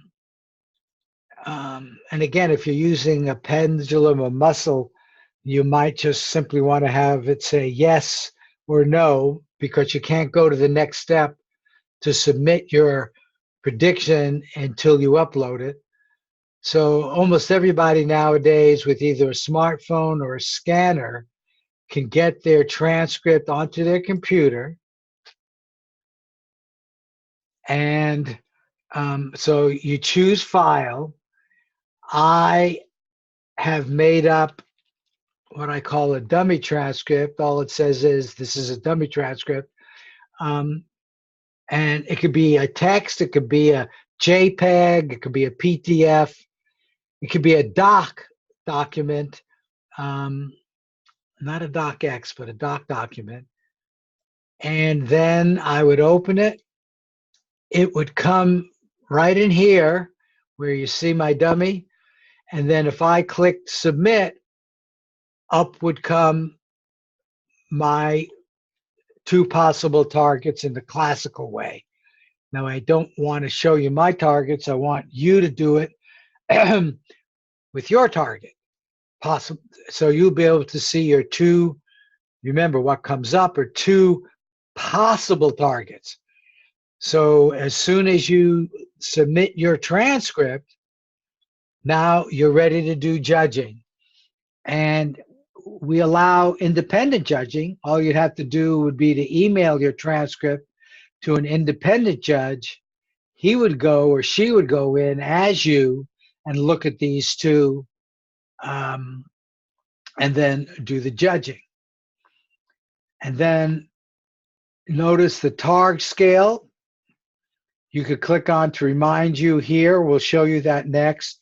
Your job is to put in the 0 to 7, which would be in this drop-down menu, if it's A, and this drop menu, if it's B.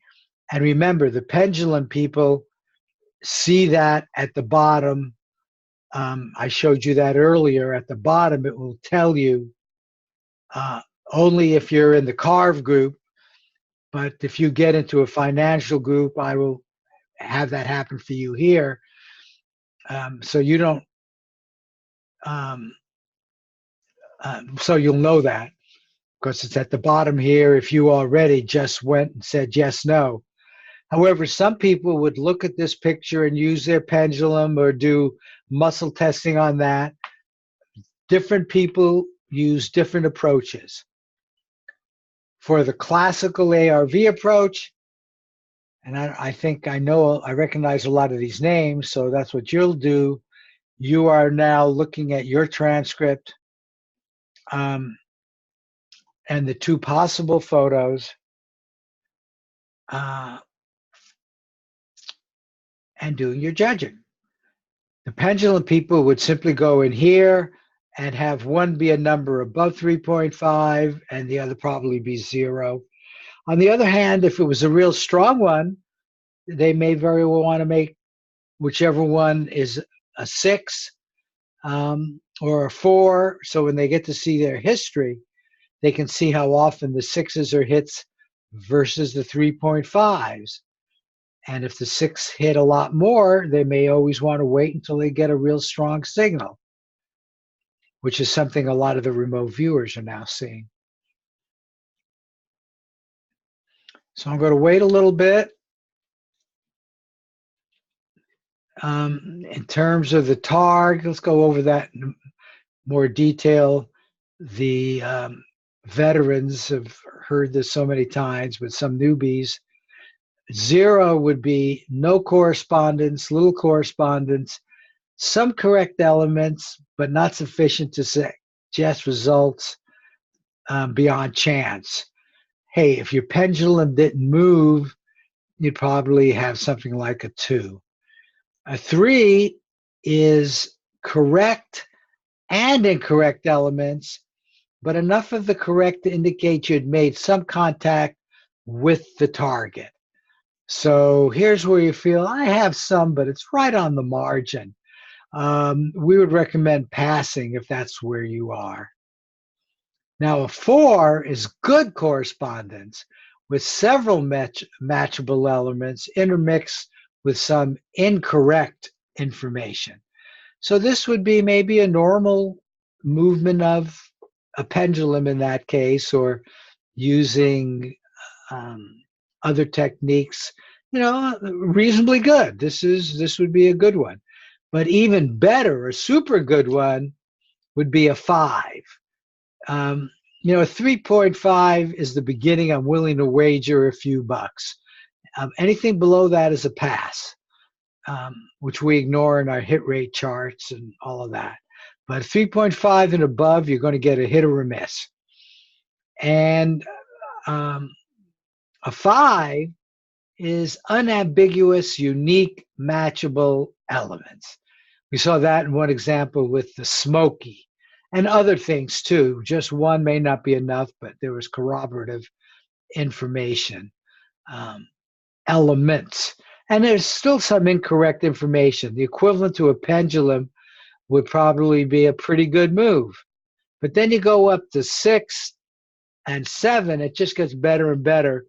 Now those AOLs we talked about in terms of the classical ARV start to come into play. What you call the analytical overlay, where you may have named the function of the target, that's right, you get a 6, but there's relatively little, but maybe some.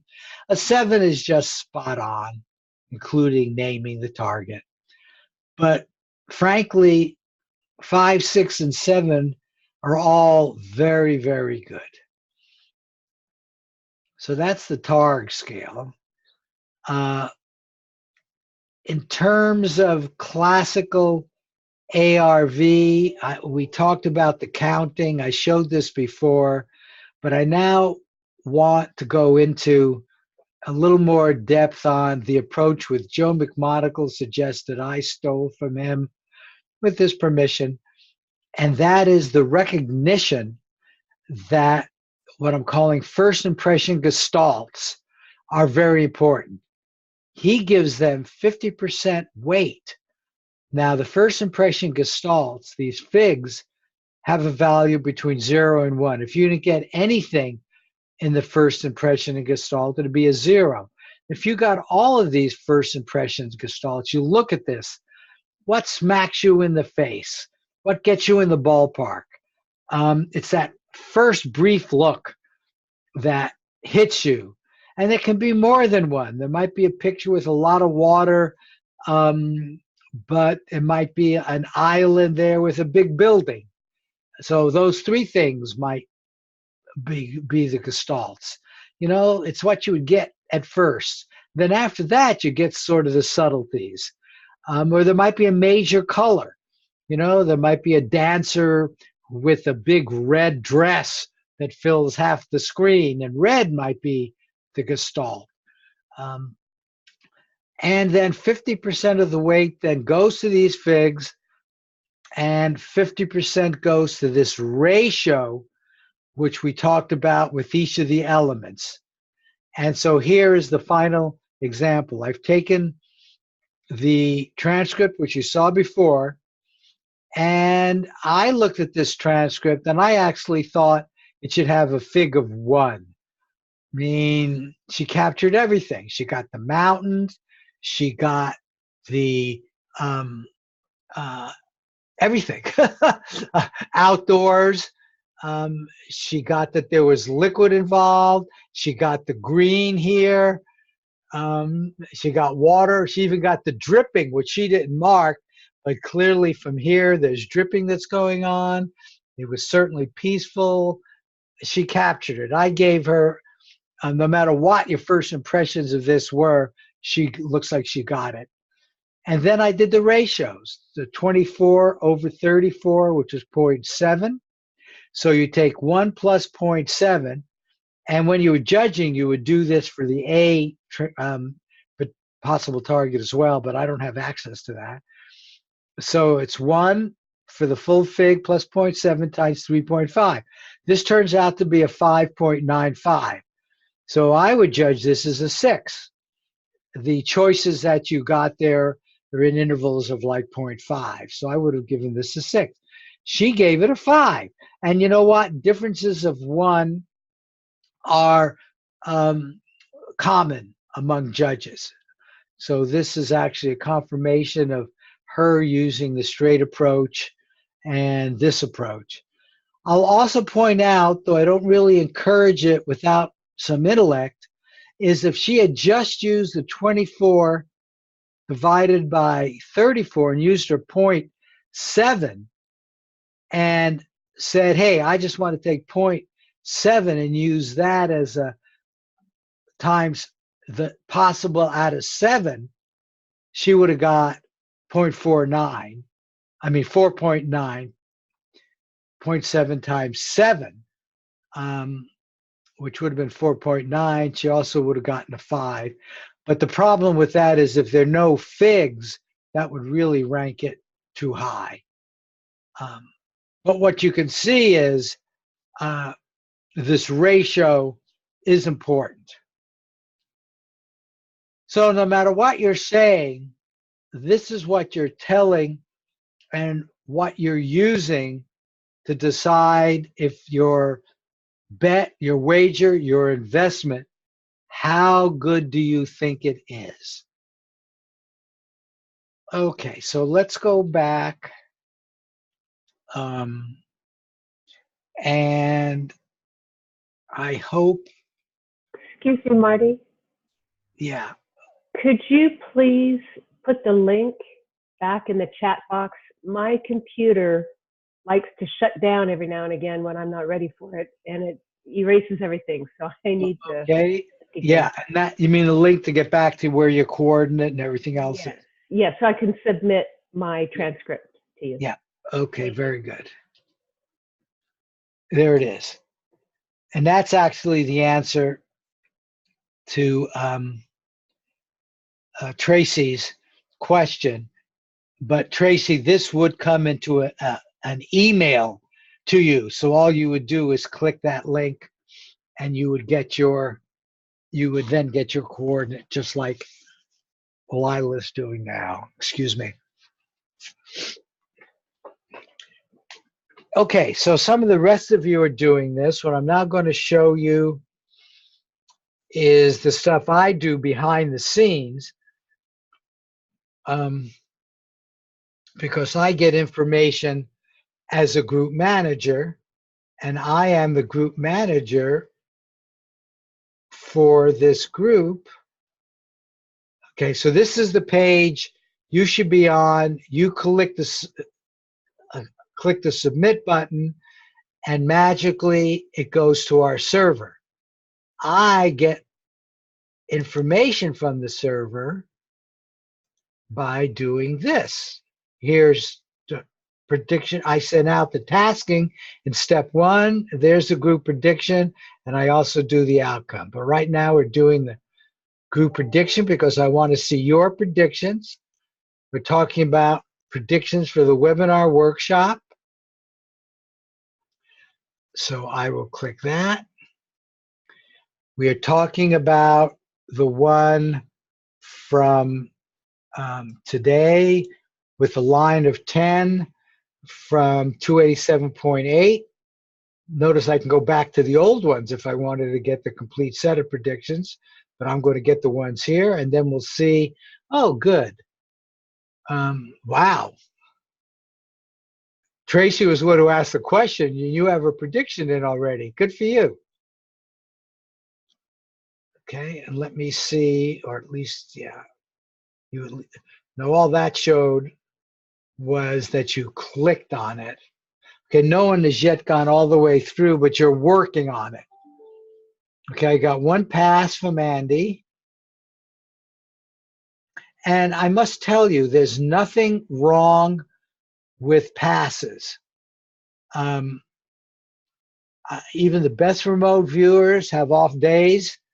And if the session is not really strong, often the right thing to do is to pass. Why be in the 50% range when maybe if you got a really good session, you could get up into the 75% hit rate range. Huh. Okay, Paula, you just asked that. Yes, it's perfect to pass. Okay. Okay, now let me see. You say, Pat, Dick, so you submitted it already, and I'm going to refresh this, and so I get all the new people, and let's see if I have it here.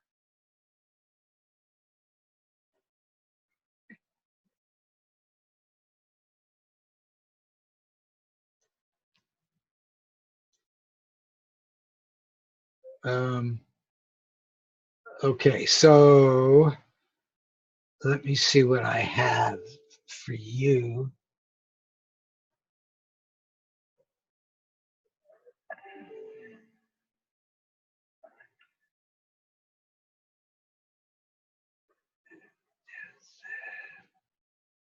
Now, don't send it to email. You have to do it right, because I'm not seeing you here.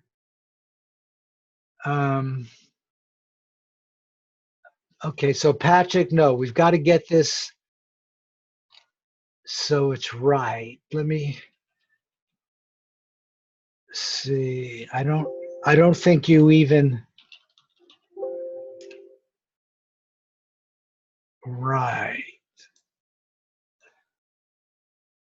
Okay, you have not submitted your confidence ranking to the server. How did you have confirmation, Patrick?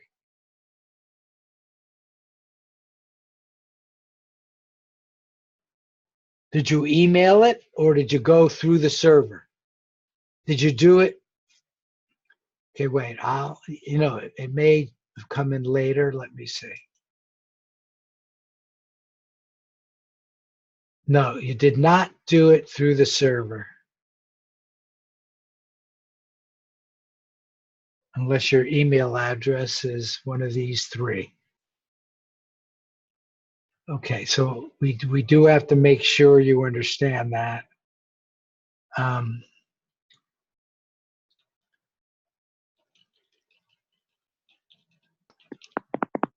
Here, it's from this page.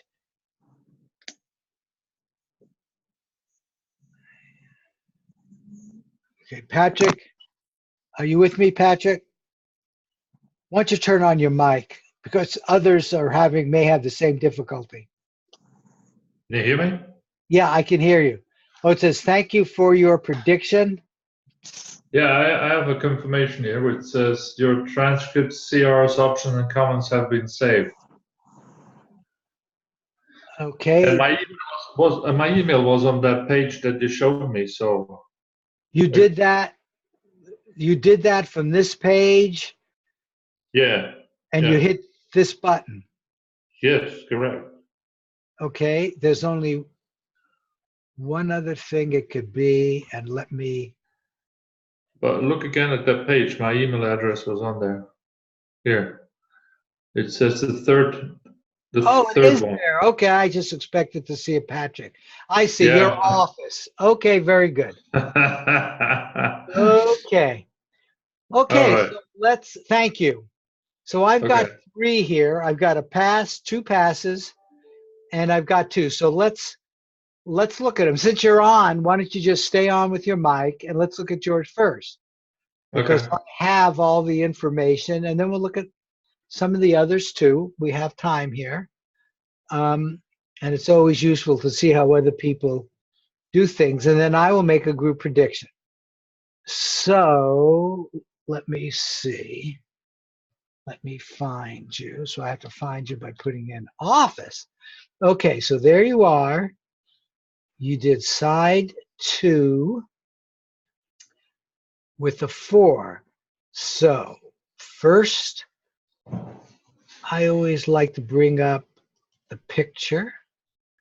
Okay, that's interesting. So that is the picture. And wait, I'm going to make him. Oh, I made it. I got another picture. I had another number as well. Wait a second.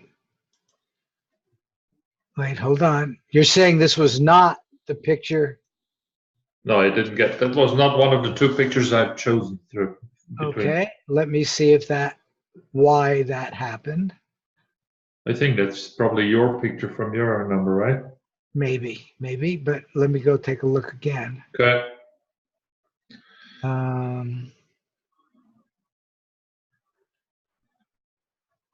Okay. No, I had to do something wrong here. Office. Oh, I see. You're down here. Yeah, I did Soul Rider. Let me see. Let's make sure. Is this it? I don't see a picture yet. I see. Yes, that's it. Yeah. Okay. That's the one. Yeah, I just clicked the wrong one. Okay. Okay, and then what I want to do is I'll save that here in the snipping tool, because what I want to put on the screen at the same time is your transcript. And then we can all see how your judging went and all that. The transcript doesn't contain the rest of the things which I did, because I did afterwards the CR_A and CR_B and everything. Right. It doesn't include the judging. There's no way to do that. No. So, unless you email it to me, but we won't do that. What we'll allow you to do. But I can explain what I Exactly. made out of it. Yeah. Or we can compare. Exactly. There you go. And I will put this here. And now we can see them both. Yeah. Okay. So you gave yourself a 4. And why don't you tell us why? Well, I got the elements in there was from the textures. I had rock and sand, which matches the picture. Uh-huh. Then I said white and gray would also match the picture. Yep.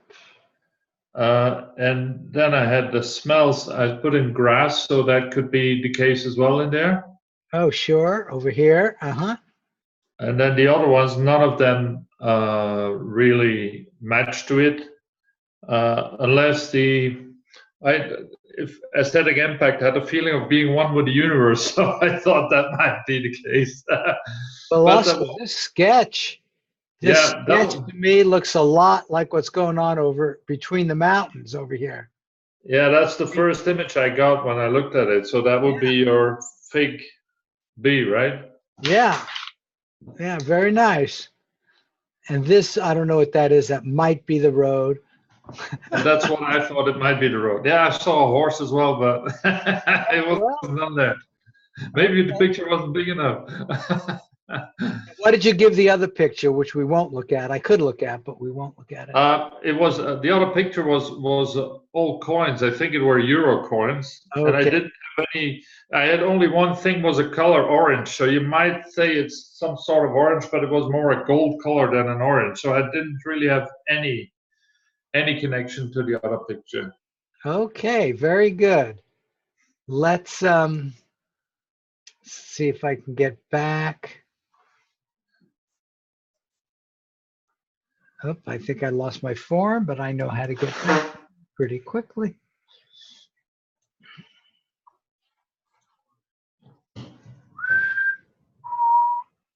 And we're webinar.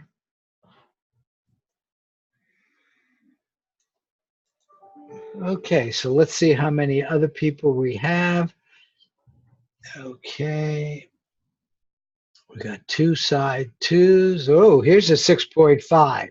So let's look at a 6 point. I agree with your assessment of before is reasonable. But I must say, when I did the calculation according to the CR_B, I ended up with 6.5 as well. But you thought that was too high, huh? well, I didn't do the calculation before I made the judgment, and I submitted it. So I thought I'd be careful and put in a 4, but Okay. No. That's the ultimate judgment is done just that way. You do not blindly use these equations. So what gestalt did you give yourself when you got a 6.5? What gestalt, what fig did you give yourself? I gave it a 1 because of the first image I got was that mountainish view. Okay, so you see that might have been too high since you didn't really get the other things, and so your judgment of a 4 might have been just right. Okay, good. Thank you. Yeah. Okay, let's do Niles. And he was side 2 as well. Niles, if you want to put on your mic, you might do that. And let me use this. All right, can you hear me? Oh, yep, we can hear you fine. Let me copy this here, and then we'll get your transcript up. I love 6.5s, of course. And let's see if we agree with that. Capsized boat. Yes. Okay, and here's sometimes I get a feeling which one, out of the 2 is the winner. You didn't use the pendulum, did you? You used the standard approach? Yes. Okay. Did anybody use a pendulum? But they got a pass if they did. Okay, yeah, this is what you did before. We showed that as an example. You had a hit last time. There, and now let me bring this over. Okay, so tell us about it. Well, I was just going through the steps of avoiding all the AOLs and going step by step through the process of contacting the target. And then when I got to the sketch, I had no idea, which is probably the correct way. I had no idea what I was actually looking at, but I did get the 3 boats. You can see that in the curve of the beach or the sand. So, but I had no idea what it was. And then I'm struggling a bit towards a concept chain towards the end there, what it is, but I just went with my feelings. Well, that's right. Yeah, that's and right. Most of that was correct. Who taught you this approach and this template? This is from Brett Stewart's course. Nice. Okay. And what does he teach you? You know, we're all different ways of doing it, all amounting to the same thing. You heard all the words I said. What did you do to cool down? What does he teach you? How does he teach you? I just have my own meditation technique. He doesn't really teach any specific cool down method. It just says Okay. relax, basically. Okay. So let's see what you got. You got nature and structure. So you would clearly mark those as B. Flexible, yeah. Did you use the A-B grading approach or just look at it and say it's a 6.5? No, I used the formula that you taught us a couple of Yeah. months back. It looks like it's working great. All right. Man at its best, function, utility, man-made. Okay. That's wonderful. I like that. Oh, okay. Excellent. Thank you. Like to see the boats, but I just didn't get that at all. I just got some AOLs. Well, these curves then, you call the radar dish, but you think it's the curves of the island? Correct. Yeah, 2 of them. And you do have 3 things in between, Yeah. which could be the masts. You know, the Right. subconscious has Yeah, it its works. way, but that's Yeah, I've noticed that sometimes when I do a remote viewing session, I get a lava flow of in my drawing or something, and there's no lava in the target picture. But when I went back and looked at the history of the target, yes, there was a volcano there thousands of years ago. So it's sometimes strange how the mind works. it does. But remember, you try to do the photo site when it was taken because it doesn't do much good. Yeah, I keep reinforcing that, but sometimes it sort of bleeds through, the Right. history. No, I totally understand. And that's the mind and remote viewing. Yeah. Okay, let's see if I can get back to where I was. Not there. Which one was it? So is which of the photos is associated with the up market and the down market? I'll show you that. I'll show you that at the end. Okay.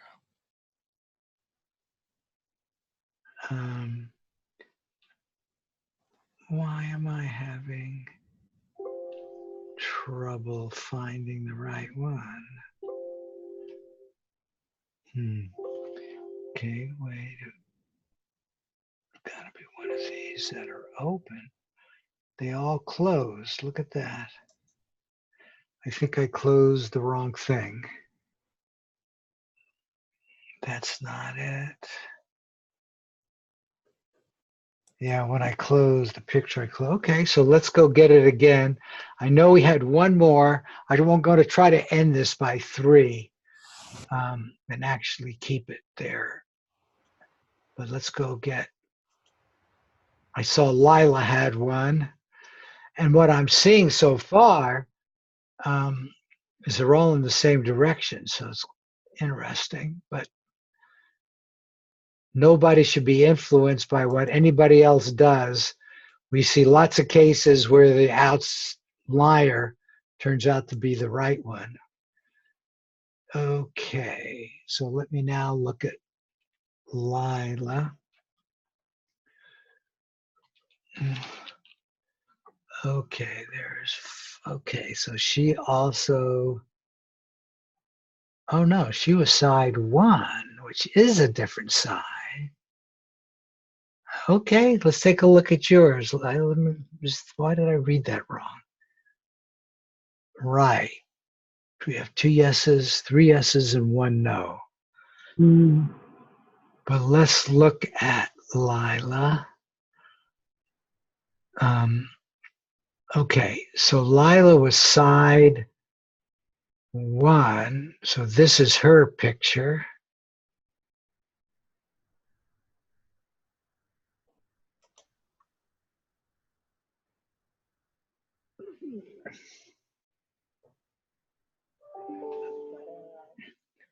And just so you know, wouldn't it be nice if when we had multiple people, they all went in the same direction and it was right every time?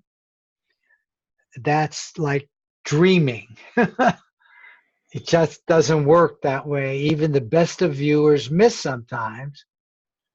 And that has to be part of the way you do all of this. Okay, so that's that. And then Lila, let's look at your transcript, which is there. If you don't mind, because of time, can you just give us the match without me turning it around?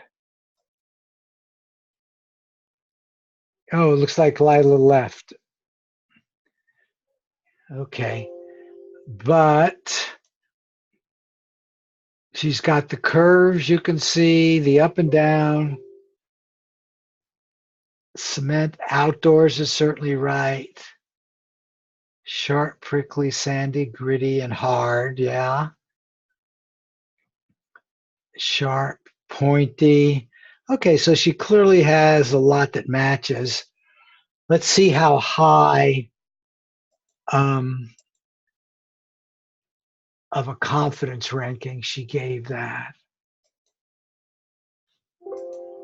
Okay, so I'm now about to make the group predictions, though you can see here in answer to your question, side 2 is yes. You see here where it says side 2 yes, side 2 yes, and Lila gave it a 5, but a no of side 1. But I have 3 yeses versus 1 no, which is enough for me to now make the group prediction. Notice I click our group. Notice over here, it tells me as a group that no is photosite A, yes is photosite B. This was randomly chosen by the computer, but since I have 3 side 2s, photosite B, which is yes, I'm going to go with side 2. So I've now made a group prediction that will send out an email to everybody in the webinar group. So some of you that are in, and if you're not, make a request to be in or email and say, I want to be in it for the future. But notice I'm in there, and you could see the group prediction is yes. Oh, I should have put the line of 10. In fact, let me see. So the yes means the market is going up? Down. Remember the question? Event, and here the event comes in. Will SPY be down with the line of 10 from 287.80 before September 3rd at 1 p.m.? So if it hits 277.8 before this date, it will be yes, and that'll be a hit. If it hits 297.8, it'll be a miss. If it's between those two, I take whatever it closes at September 3rd. So it might only move up 5 points. It might go up and down like this. Okay, do you understand that? That's important to understand. Yeah, so where's the price of the market today? It closed yesterday at 287.80. I don't know where it is today. Oh, okay. So it's from yesterday. It comes from the close of 287.80, and it has a line of 10. I don't know. Here, I'd like to even learn something about my program. Let me go back here. See, this is where I put in the line for the predictions. I'm going to put 10 in there and see if another email goes out. So I want to click Webinar Workshop again, side 2 again. It turns out you cannot do more than one prediction. The first prediction is what counts. Oh, it did come in with a line of 10. So that's the one that I am going to remember, when I do my next one. So And this is just what you would get in any of the sports groups or financial groups. You would get a prediction like this, so you could act on it, just like this. Now, when you're a Precog Pro, turns out, well, that continues. Okay. So you get to make your own prediction as well as my using it to invest the way I want to invest. Marty, did I miss anything? My computer went to sleep again right when you pulled my transcript up. What you missed was I did pull yours up. We looked at it briefly, and you were the only one who went the other way. I know. Which is interesting. Sometimes I have spectacular displacement. You're not the only one, unfortunately. Yeah, this could have been. But as a group, since there were 3 people who went the other way, I actually made a group prediction of yes with an actual line. So this is the first time for the month-long predictions I've actually put in a line. Now, somebody might ask, okay, so how might I use this? Well, if you believe this, you might use this by looking up what a put is worth. If we're saying the market is going to go down from here, a 277 put might be a good investment, or even a lower one. It depends on when it happens, and if it goes down further. So you have to make a financial judgment. It's not clear. It turns out when we do it daily, it is clear because we can use the stop and limit directly. Here, you can't use the stop and limit directly because it's a whole month in terms of your time frame. What's the meaning of the word line in your event? Is that the same as a price bar? That's what I want you to understand. What that is the difference from, in fact, we could make the following trade. And let's just say we want to put it on SPY and not use any leverage, okay? So what we could do is, since we think it's going to go down, right? This says down. You understand, we're thinking the market on SPY is going to go down. We could sell, and SPY is selling at 287. So we could buy, you could buy a small number of contracts. So let's say we bought. You could go short on the EFT, I guess. Or you go short on the ESs, exactly. Or you can buy a put. But the most straightforward thing to do would be to sell, go short an SPY, and almost all brokerage houses will let you do that. And then put a limit in to buy it back 10 points below, because that's what this 10 means. That if you think of this as price and I'm at 287, I think the market is somehow going to go down to 277, and that is where I would want to buy back my short. And my stop would be up 10 points at 297. Okay, so line means price target? Price, yes, perfect. And my stop. Okay. So I make them the safe because that makes it roughly a 50-50 trade. Okay. And I could also go long on a reverse EFT to the SPY, right? That would also work? On the ES, you would just simply short it. No, avoid the short. Just go long on a reverse, what is it called? The reverse EFT to the SPY. Yeah, I guess they have an ETF that does that. Yes, yeah, you can do that. Yes, that's exactly right. That's exactly right. But you understand the point. The point is, yes, I do. You're going to put in a limit to make a profit, as you said, your target 10 points down, and a stop. Okay, got it.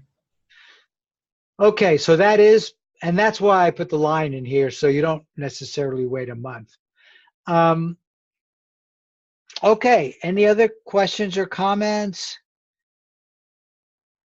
Well, yeah, Patrick, we could show the other picture. I just chose not to do that now. I don't like to give energy to people's other pictures at all. But sometimes when you judge, sometimes, you know, you do see them both, and occasionally you go back because you might have misjudged things. Okay, let's now.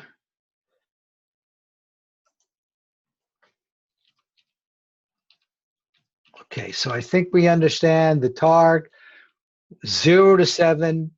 Pendulum people might use it differently, but did we have any pendulum people here? I don't think we did after all that. Okay, well, it's out there in case anybody wants to use it in the future. Okay, just finishing this off now. I really do see this idea of you're building your I-Psi self. This is personal. This is you. This is a I-Psi personality. And that's the one that's doing the remote viewing. And notice it's the same one that's doing the feedback. And what's so wonderful about this is all about the deep you. And it helps deepen you. The entanglement energy idea, and I think you now hopefully appreciate how deep that goes down to the UCC. It definitely gets involved, at least in my opinion, with this deepest fundamental aspect of reality, which is the ZPE, the 0-point energy field. That's where the communication is occurring between the physical universe, your physical body, and the UCC. And strong, loving entanglements just got to help. The UCC, if you had to put one thing which connects it all, it would be something like love, harmony, you know, the deepest words that we all know about in a spiritual sense. And so it makes sense to use those. So these loving entanglements will follow your clear intentions, attentions, expectations, and belief systems, and all that in terms of applying your entanglement energy.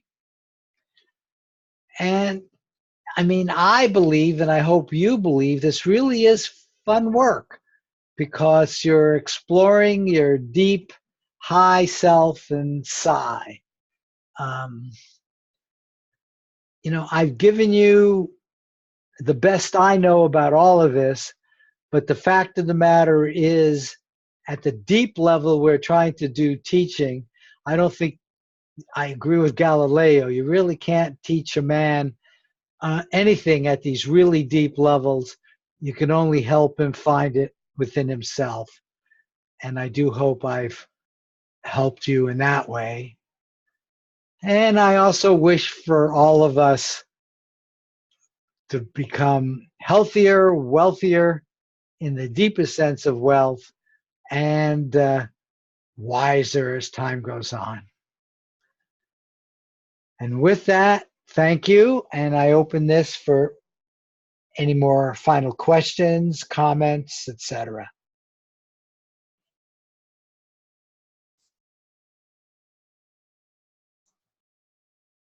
Yeah. At the end of 3 hours, I know we're all tired, but yeah, you're welcome. Okay. Yeah, Patrick, you have a question, or you just? No, I'm gonna say goodbye. It's midnight here, so. Oh my God. Okay. Well, thank you for bearing with me, and Thanks for the presentation. It was very good. Thanks. And thank you for that. Okay. Very good. Thank you all. Bye-bye. Keep precogging.